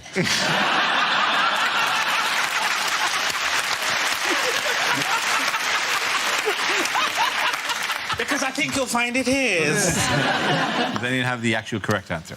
It's how many Paralympic athletes are there in the GB team? They're absolutely right. Thank you very much. Thank you very much, you Really good, really good. Very quickly. Go on. 265. Now, when you count that point... I thought you just meant somebody else has just acquired a disability. You just did it right and then wheeled away. Yeah. Right? Suddenly you're wearing a Team GB outfit. And you're wheeling down. Yeah! Yes, the question I was looking for was how many athletes is Team GB fielding at this year's Paralympic Games in Rio de Janeiro? 264 Paralympic athletes will represent Great Britain and Northern Ireland across 19 events. The competition started on Wednesday and runs until the 18th of September. However, what hazards might the athletes face in Rio? Things are very difficult for the Paralympians in Rio because there are unfinished... There are holes in the ground and there are uncovered wires and there are ramps and bridges that aren't finished. But things aren't necessarily any better for Paralympians here, you know. I'm looking forward to the British Paralympian medalists coming back to a hero's welcome and lots of media coverage, and someone from the government telling them that obviously, you know, perfectly good for work, and they're having all their benefits cancelled. What's going to happen? Are they not selling tickets either? They Tickets, well, it's felt as big as beginning to turn around now. But it was like £2.30 for some ticket, which is slashed the price, is it? If you don't want to pay £2.30 to watch two geezers in a wheelchair have a sword fight, I don't know what's wrong with you. It sounds quality. I loved it when it was in London. How do you all enjoy the Summer Olympics? Well, it was a mixed bag, wasn't it? Because, like, I went there one day and in the morning I got mugged and hit over the head with something in double vision. But in the afternoon I saw some of the best synchronised swimming I've ever seen. immaculate, wasn't it? It really was. Yeah. I ended up watching a lot of beach volleyball. I love the beach volleyball. not for the obvious... Really? Yeah, no, not for the obvious reason. The reason I love it is because after every point, whether they win or lose, whether it's good or bad, they hug each other. Everyone hugs after every single point. It's almost like they just really want to hug each other, and the sport is completely incidental. Do you want Romesh to give you a hug when you get something right?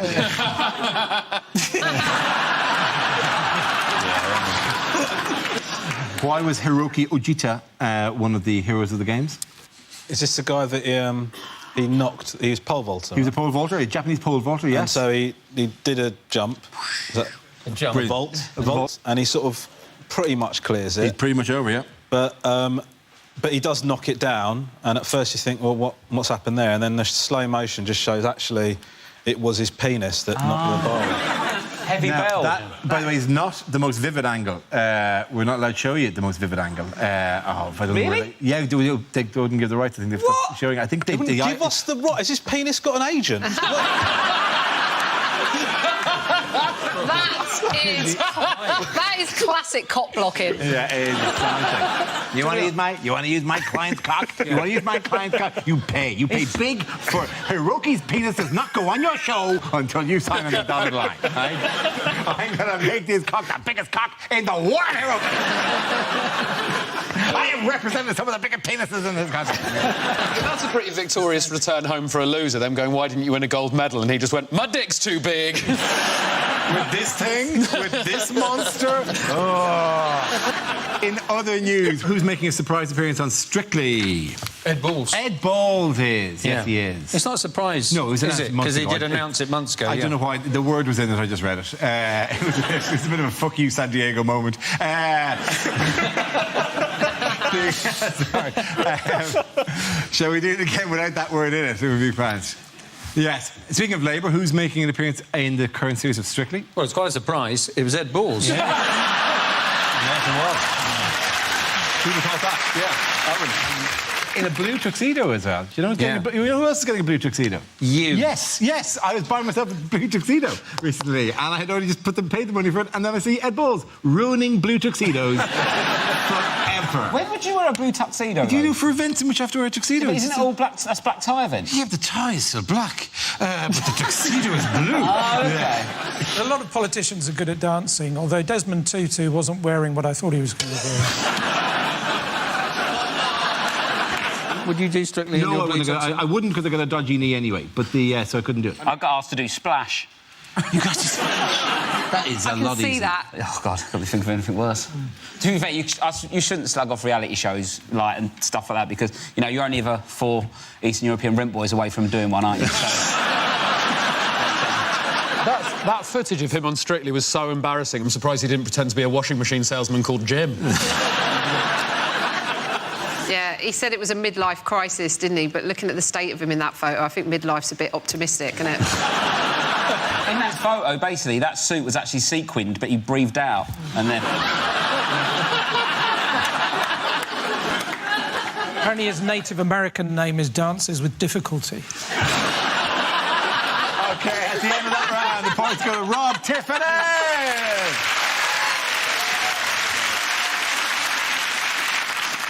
Now we come to scenes we'd like to see. So if everyone can make their way over to the performance area, I'll read out this week's topics and then we'll see what our panelists can come up with. OK, here we go. The first subject is lines you wouldn't hear in a TV detective show. These dots, these dashes, what do they mean, Inspector? Morse?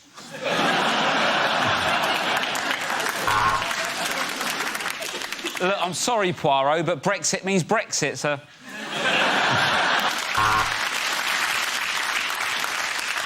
Welcome to Midsummer, Officer Patel.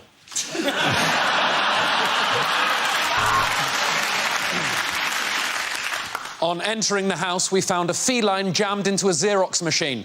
We think it was a copycat crime.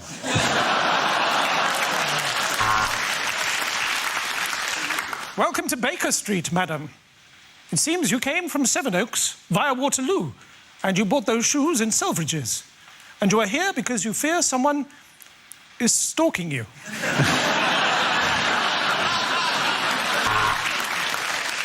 Sarge, I've searched all his pockets and there's no sign of the stolen butt plug.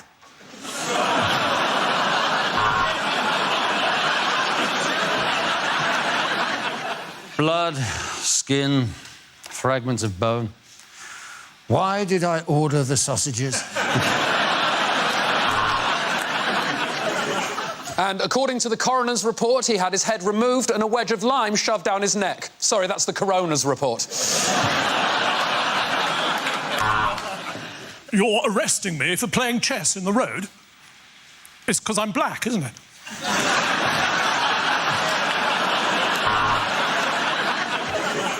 Oh, it's elementary, is it, you sarky prick?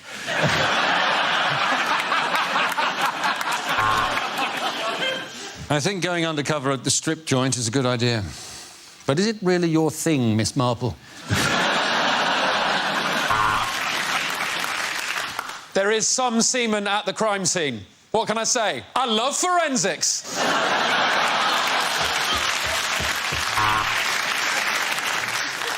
Well, I tell you what, Watson, how about this week you solve the crime and I'll ask all the stupid fucking questions.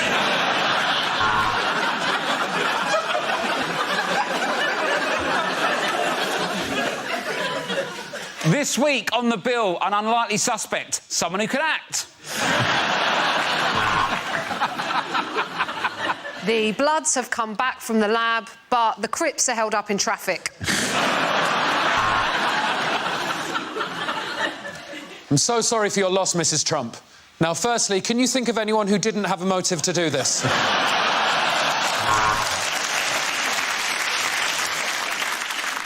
These were his movements just before he was killed. You.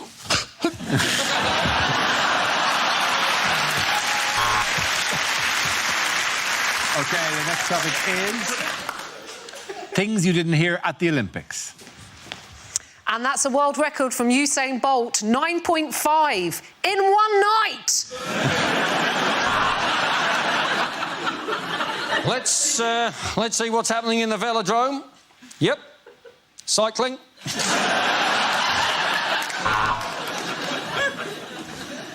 Oh, you won a gold. Oh, well done. What in? Canoeing? Oh, get a life, mate.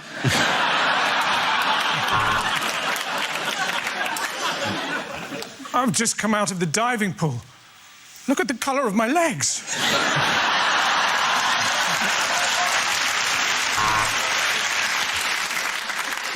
Look at that masterful control of his javelin. He really is the best streaker we've had all year. Well, this is the pommel horse, and that plaintive neigh is the horse they are pommelling.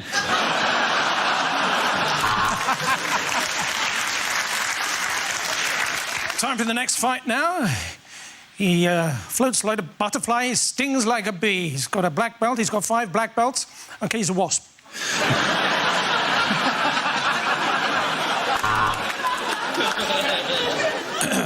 And if you'd like to enjoy our coverage of the dressage, we recommend MDMA.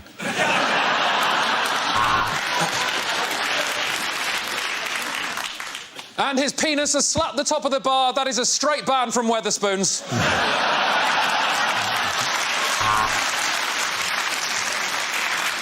The allegations of drug use have been strenuously denied by the new Russian Minister for Doping, Keith Vaz.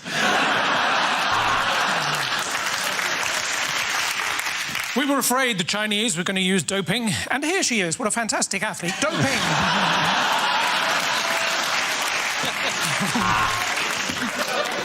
Breaking news, Ryan Lochte has tested positive for being a twat. And Oscar Pistorius has jumped the gun, and for that he'll only get 6 years.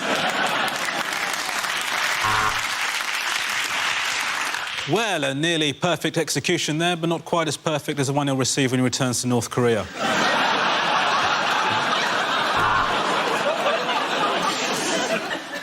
You join me live at the All Dancing. Fucking state of it. At the end of that, the point's going to run at Stuart Milton.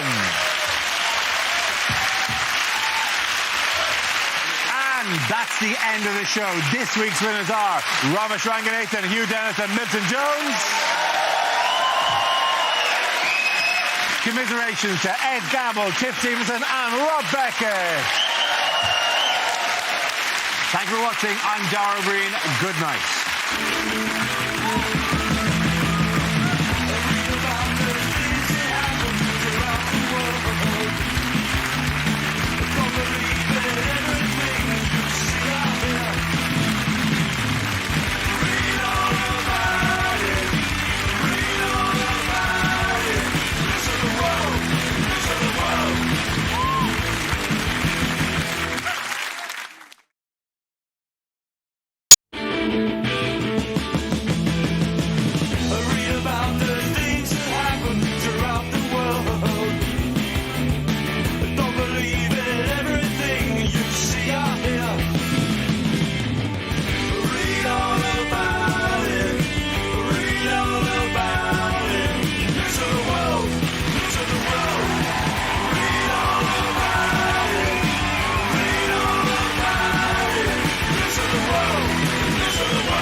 Welcome to Mock the Week. I'm Dara Breen. Joining me this week are Ivo Graham, Ed Byrne and Ramesh Ranganathan, Angela Barnes, Hugh Dennis and Ed Gamble.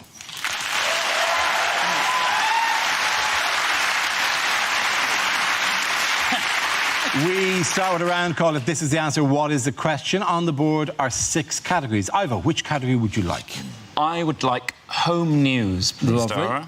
Home news it is. The answer is 1 year. What is the question? What would be an appropriate prison sentence for people who use the phrase hollybobs? Not the answer, but I'll take it. Is it how long the BBC have left now they've lost Bake Off? And the clock is already ticking. Yeah. Is it in a Wetherspoon's kitchen? What is the chef's equivalent of the 5-second rule?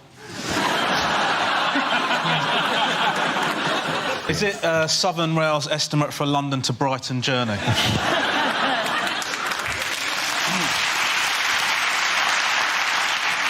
Do people kiss goodbye to their children at a Southern Rail station and go, you look after your mum? How long does it take to earn £100 if you work at Sports Direct? How long does it take a YouTube clip to buffer at my parents' house? Is it... How long would Charles Manson have gotten in prison if he'd been a promising swimmer? Yeah. Bit of politics there. How long does Jeremy Hunt want junior doctors to work per week?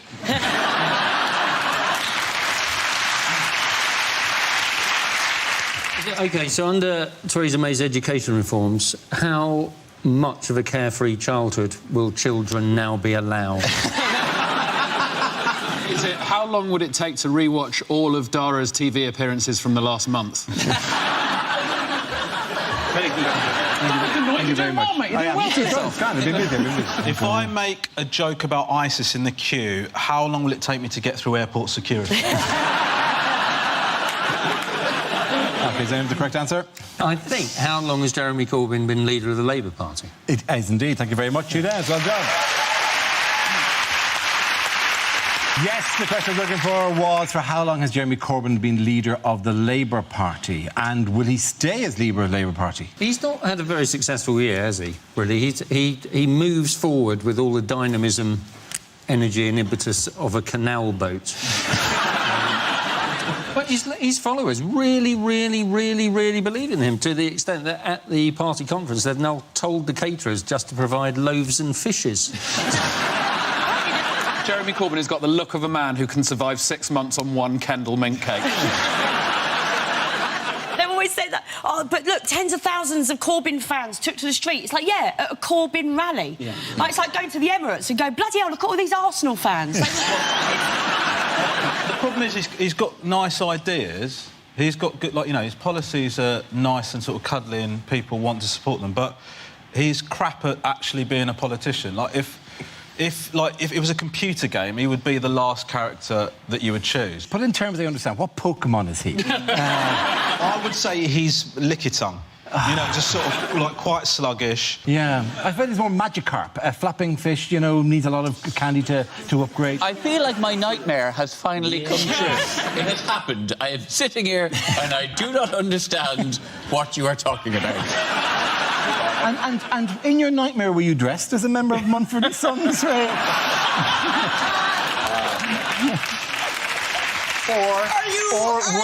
one of the borrowers. Shade at my waistcoat. It's a little rural for you, that particular waistcoat. Have you come into some land? Neither he or his challenger for the party leadership, Owen Smith, would make very good X-Men. Corbyn's superpower would be sitting in a corridor even though there are seats available. And Owen Smith's superpower would be if he walks into a room, no one knows who he is. Because Owen Smith, he looks like God's tried to make the most boring-looking man he can, and halfway through he got bored. Owen Smith, what example did he give this week of his leadership qualities? This is amazing, right? So he reckons he pulled his wife at an all-boys school. She was one of the few girls there, so therefore he's got leadership qualities. Now, as the only person on the panel who has been a teenage girl, let me tell you right now... Don't make assumptions, right? Angela. Yeah. Little Romina had a great time at school, all right? As the only one who's been a teenage girl, right, let me tell you now, there have been many things that have got me into bed.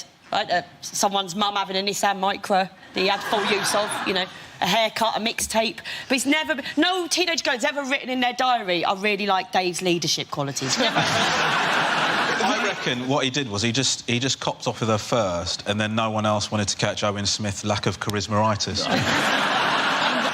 Yeah. Speaking of school, what does Theresa May have planned for schools in England? She's going to abolish the Defence Against the Dark Arts.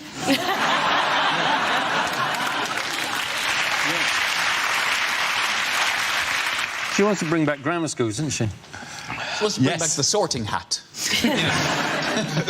Stop with the Harry Potter. You just had a conversation about Pokemon. Yeah, but I know a tiny bit about Pokemon. I know nothing. I would ha to his joke. Then your one appeared and I went, no, too much. What do you think the sorting hat is, Dara? Oh, I suspect they put names into a hat and they pick things from. Oh, how wrong! How wrong it is. There's nothing magical about a raffle. Did you learn nothing in all your time as a house elf?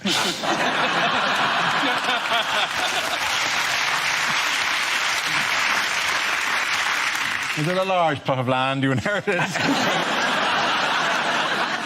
I went to grammar school. Did you? I went to an all-girls grammar school, and I'm sort of conflicted because the lefty in me is pretty much against the grammar school system, but it kind of worked for me, you know. On one side, it was, you know, people weren't ashamed of academic achievement. It meant you could... but on the other side, you know, there was no cock, so... It's very, very divisive. And generally, people who didn't go to grammar school say there should be less grammar schools, not more, and people who did go to grammar school say, no, there should be fewer grammar schools.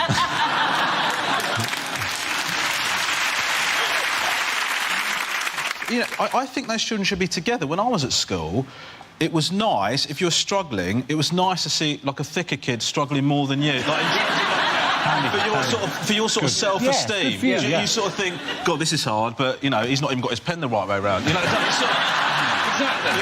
Yeah, you're denying every child the benefit and right of having a stupid friend. Like, I wouldn't be where I am today if I didn't have John Ashmore, who once ate a bee because we told him it was honey-flavoured. Listen, I entirely agree with just having a friend who's just there for you to bring... Because in Ireland we had not so much with the different schools. We had streaming within schools, which is where you have the clever kids would go into this class and the stupid kids were thrown in a stream. The stream ran into the forest, and so they had everything they needed. And it appeased the goblins who lived in the forest and ate the stupid children. Did you have the... Apart from the few that escaped and joined boy bands. I think whatever we think of it all, it's going to happen because Michael Gove has come out in support of it. Do we not agree with that? Michael Gets Things Done Gove. Michael Gets Things Done Gove is back, getting the campaign loads of publicity, totally discrediting the experts, pushing it through, winning the campaign, knifing all the opponents and then knifing himself for good measure. Yes, please.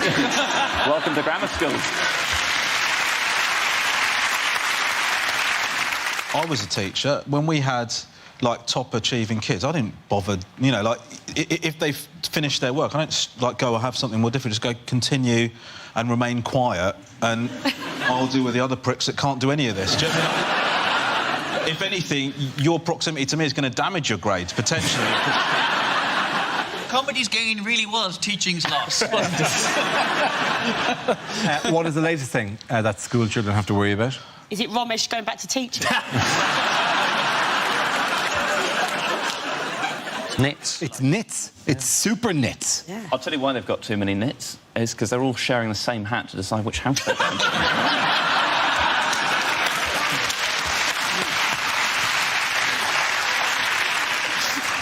I feel bad about not knowing this, except it is from a children's book. Oh, it's about 40 pages into book 1. Knock yourself out. So you know, nits. What's why? Apparently they're quite resistant to you know, the shampoos that used to kill them in our day. Back in the day. Although I don't think even you had to worry. I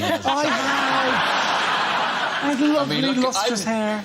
Walking around like a housing estate for the nits. So I Now just you're need walking around like a country estate. Too many burns coming across me. I'm getting singed. I think people need to adjust their thinking when it comes to nits and just don't think of them as something you need to kill. Think of them as like pets. Yeah. Oh, yeah. You know, if a kid comes home from school with the guinea pig, you don't go, kill it! Oh, it's resistant to this particular tennis racket. No. You go, oh, look, guinea pigs. So you think of it the same thing with nits. You go, no, look, it's great. No, that's not an infestation. That's a flea circus. Yeah, but the difference is the guinea pig is in a tank. It's not hiding up your arse. Like, the nits are a parasite. They're actually on your system. You can't go, we're having a little fun thing here. And then it makes you scratch, makes you look thoughtful. I wasn't allowed pets. I would have loved it when I was little. The best I could do was I got a fly, right, dunked it in some water, ripped out one of my hairs, tied it to the fly. When it dried out, I had a fly on a lead. That was my pet. And she went to a grammar school. At the end of that round, the points go to Romesh and Ivo.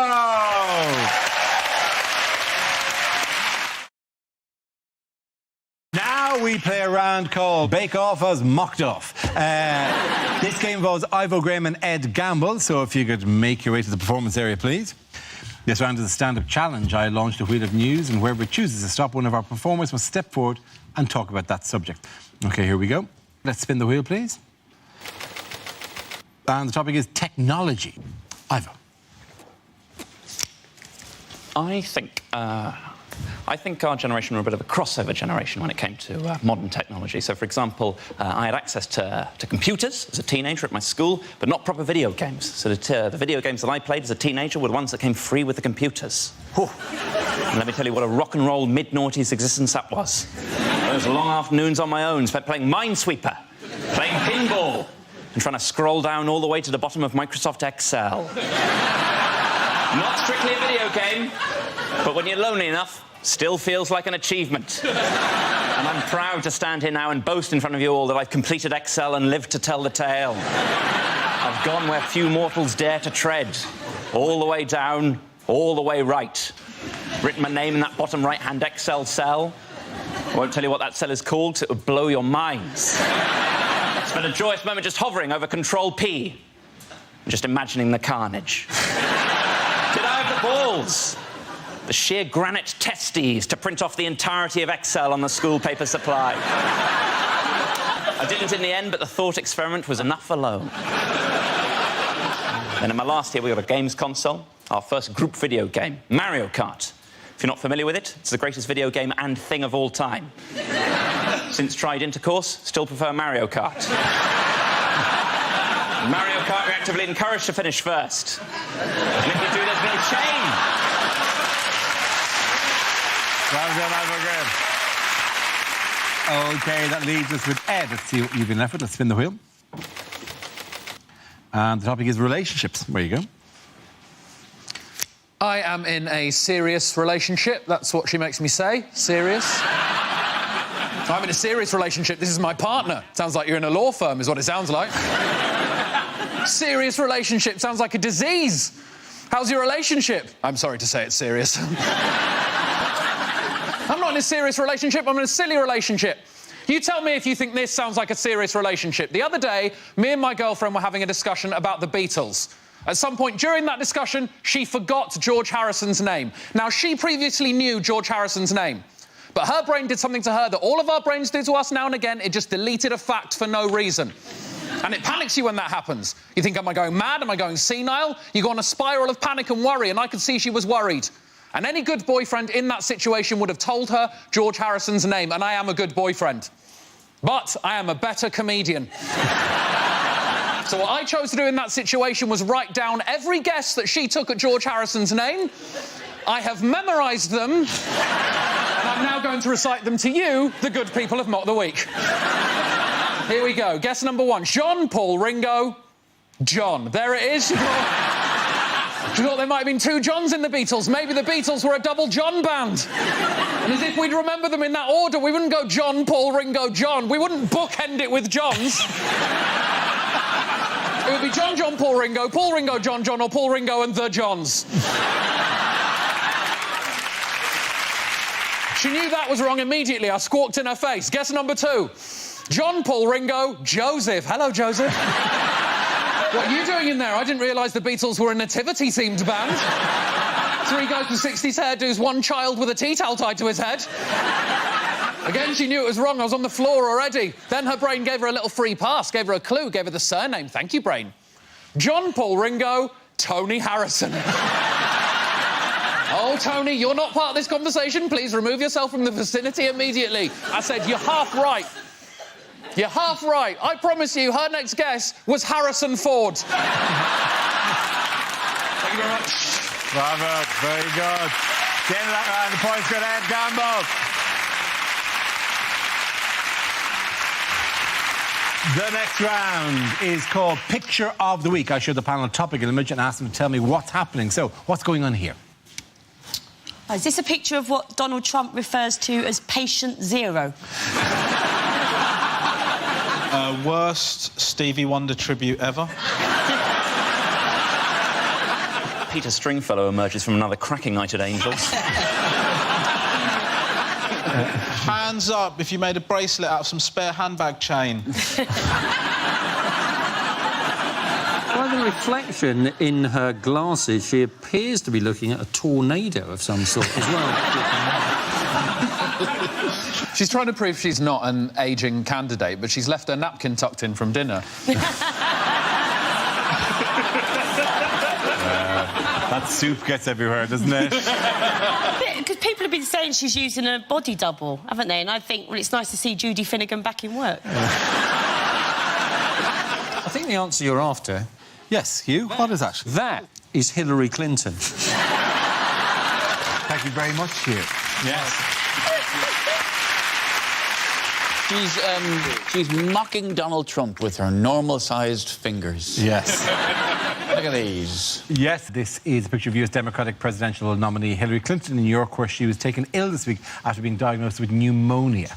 Is this like a huge bump in the road for her? Well, yes, because people say, oh, no, she's got a cough. Let's elect a racist instead. Because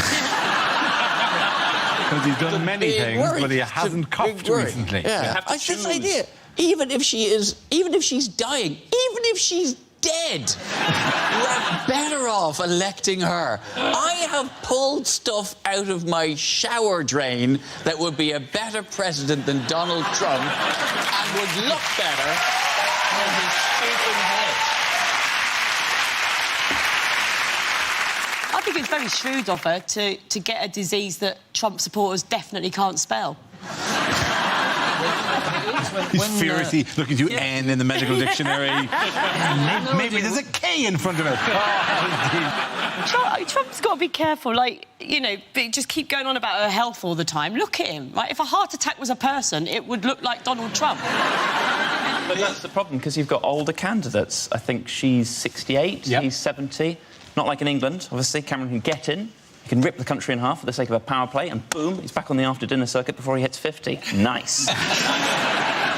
What are the claims that have been made about Hillary's health? That they're using a body double. Yes, exactly. She's using a body. She's 2 weeks, that it's not actually Hillary. And I think, well, you know, it wouldn't be the first time that she's got someone else to do the difficult jobs for her, would it? Monica Lewinsky. Yeah. Thank you for the clarity, Bron. Thank you. So I just spell that out. Yes, various claims, you know, because God love us. It turns out the internet is full of people who have these theories. She's had several strokes, apparently, and suffered some seizures, that she wears adult diapers. The National Enquirer claims she'd be dead in 6 months last September. A Republican congressman said she had special needs and was mentally impaired.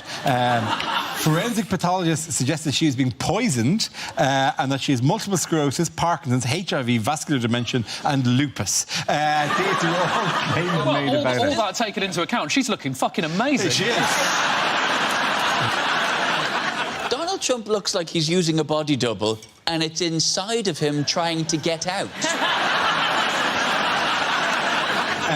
What surprise move did David Cameron make this week? Well, he's resigned, hasn't he? He has resigned, yes. He's resigned, he's found a facial surgeon, he's moving to Paraguay and he's hoping the Remainers never find him. But that's the thing about his resignation. They said to him, why have you resigned? Always asked, why have you resigned? And he said, because I no longer want to be a distraction to Theresa and what she's doing with the government. But I didn't know you were still operating, mate. It's like, it's just sort of pretending that... Theresa! Theresa! Theresa! Theresa! Theresa! Theresa! Theresa! Theresa! Theresa! Theresa! I don't want to distract you anymore!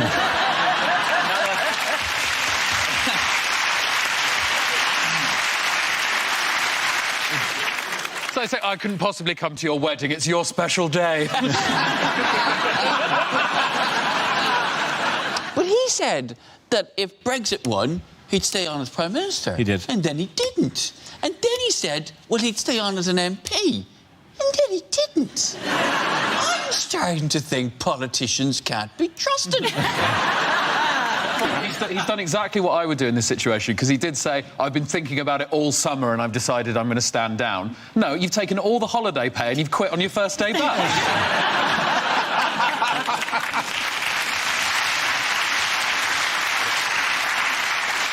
And now the great legacy bullshit starts with the gay marriage. Oh, gay marriage. Don't forget, I did gay marriage. That was mine. Gay marriage. Not food banks. Not food banks. Shh, food banks. I read an article where they were like, one of his ups was the Olympics. I don't think he can fully take credit for the Olympics.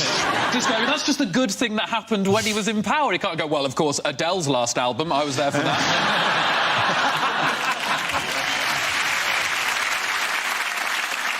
In other news, what's going on here? Oh, is this the first shots of Channel 4's Bake Off?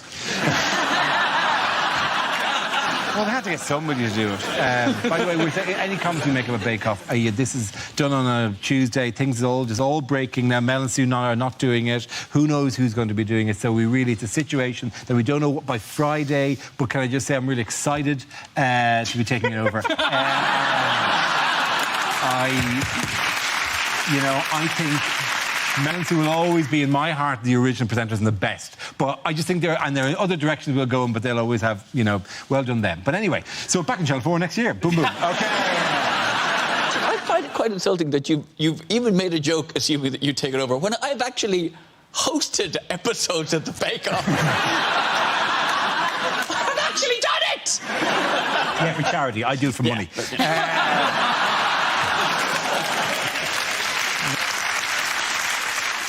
So anyway, this picture, please. Is it Michael McIntyre meets his new PR team? We washed 4 of these uniforms in normal washing power and 1 in brand new Daz. What has Kim Jong-un banned in North Korea? I would guess, looking at that, spaghetti bolognese. At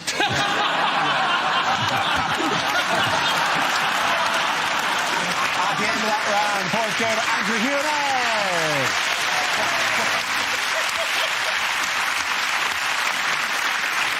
Now we come to scenes we'd like to see, so if everyone can make their way over to the performance area, I'll read out this week's topics, and then we'll see what our panellists can come up with. OK, here we go. The first subject is unlikely lines from a children's book. Mr. Stubborn wouldn't leave. He was the elected leader of the Labour Party. I'll huff and I'll puff and I'll blow you, Keith Vaz.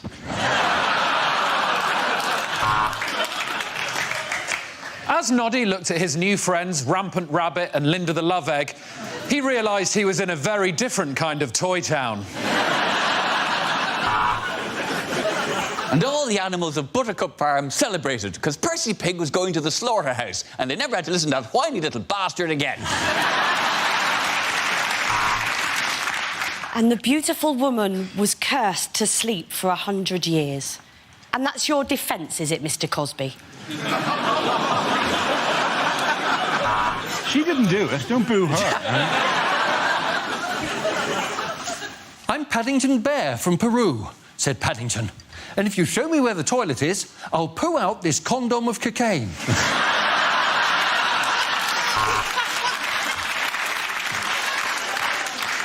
It's the absolutely horrific follow-up to Netflix and Chill. Swallows and Amazons.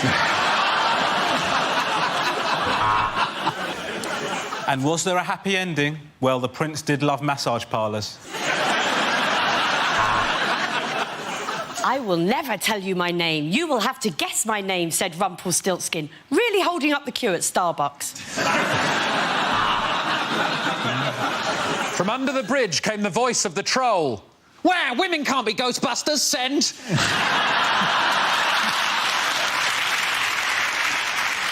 Every day, Jack and Jill have to walk up a hill to fetch just one pail of water. But for just £5 a month... Oh, it wasn't a giant peach after all, thought James, as he watched the big friendly giant put on his swimming trunks.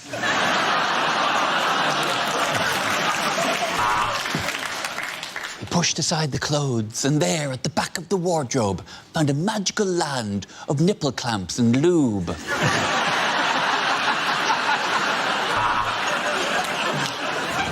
There's an Indian in the cupboard.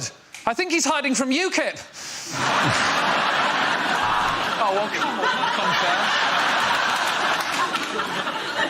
I've been in this cupboard for bloody ages. OK, the next topic is things you wouldn't hear on a quiz show. You've already used your 50-50 to narrow down the options to A, in, or B, out. Mr. Cameron, are you sure you want to ask the audience?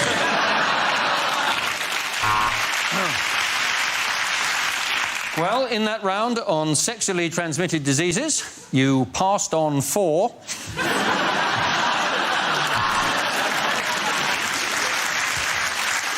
We asked you for things that start with an E. You said, a great night out with the lads. Welcome to Britain's only quiz about birds of prey. Fingers on buzzards, please.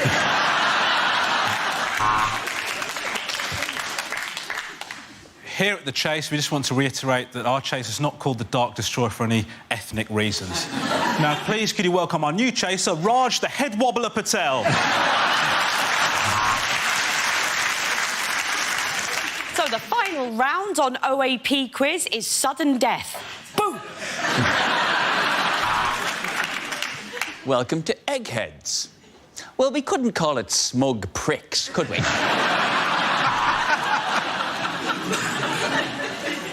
Welcome to Tipping Point, for people who are too thick to follow the chase. Name, Keith Vaz. I mean, Jim. Occupation, MP. I mean, washing machine salesman.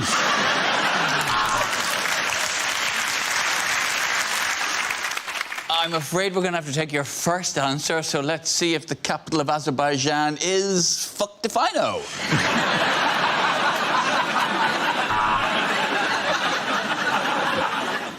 Is that your final answer? I'll marry someone else then.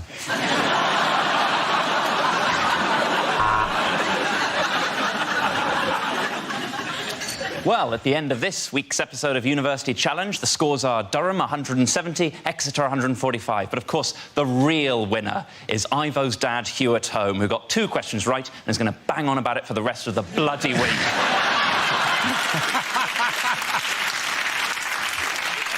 Well, we've given the contestants their meth and sent them to Hampton Court. Welcome to the Crystal Maze.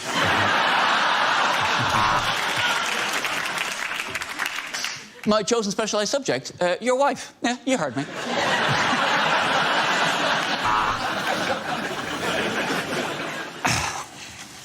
I've started, so I'll finish.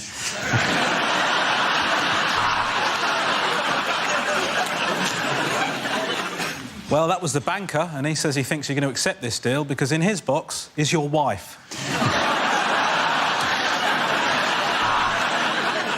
Well, today it's Kelly Brook and Joey Essex versus Stevens, Hawking and Fry. This is fucking pointless. At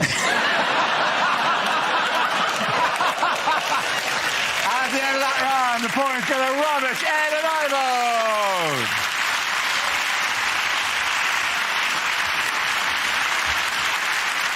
And that's the end of the show. This week's winners are Ivo Graham, Ed Byrne and Rubbish Ranganathan. Commiserations to Angela Barnes, Hugh Dennis and Ed Gamble. Thank you for watching. I'm Dara Breen. Good night.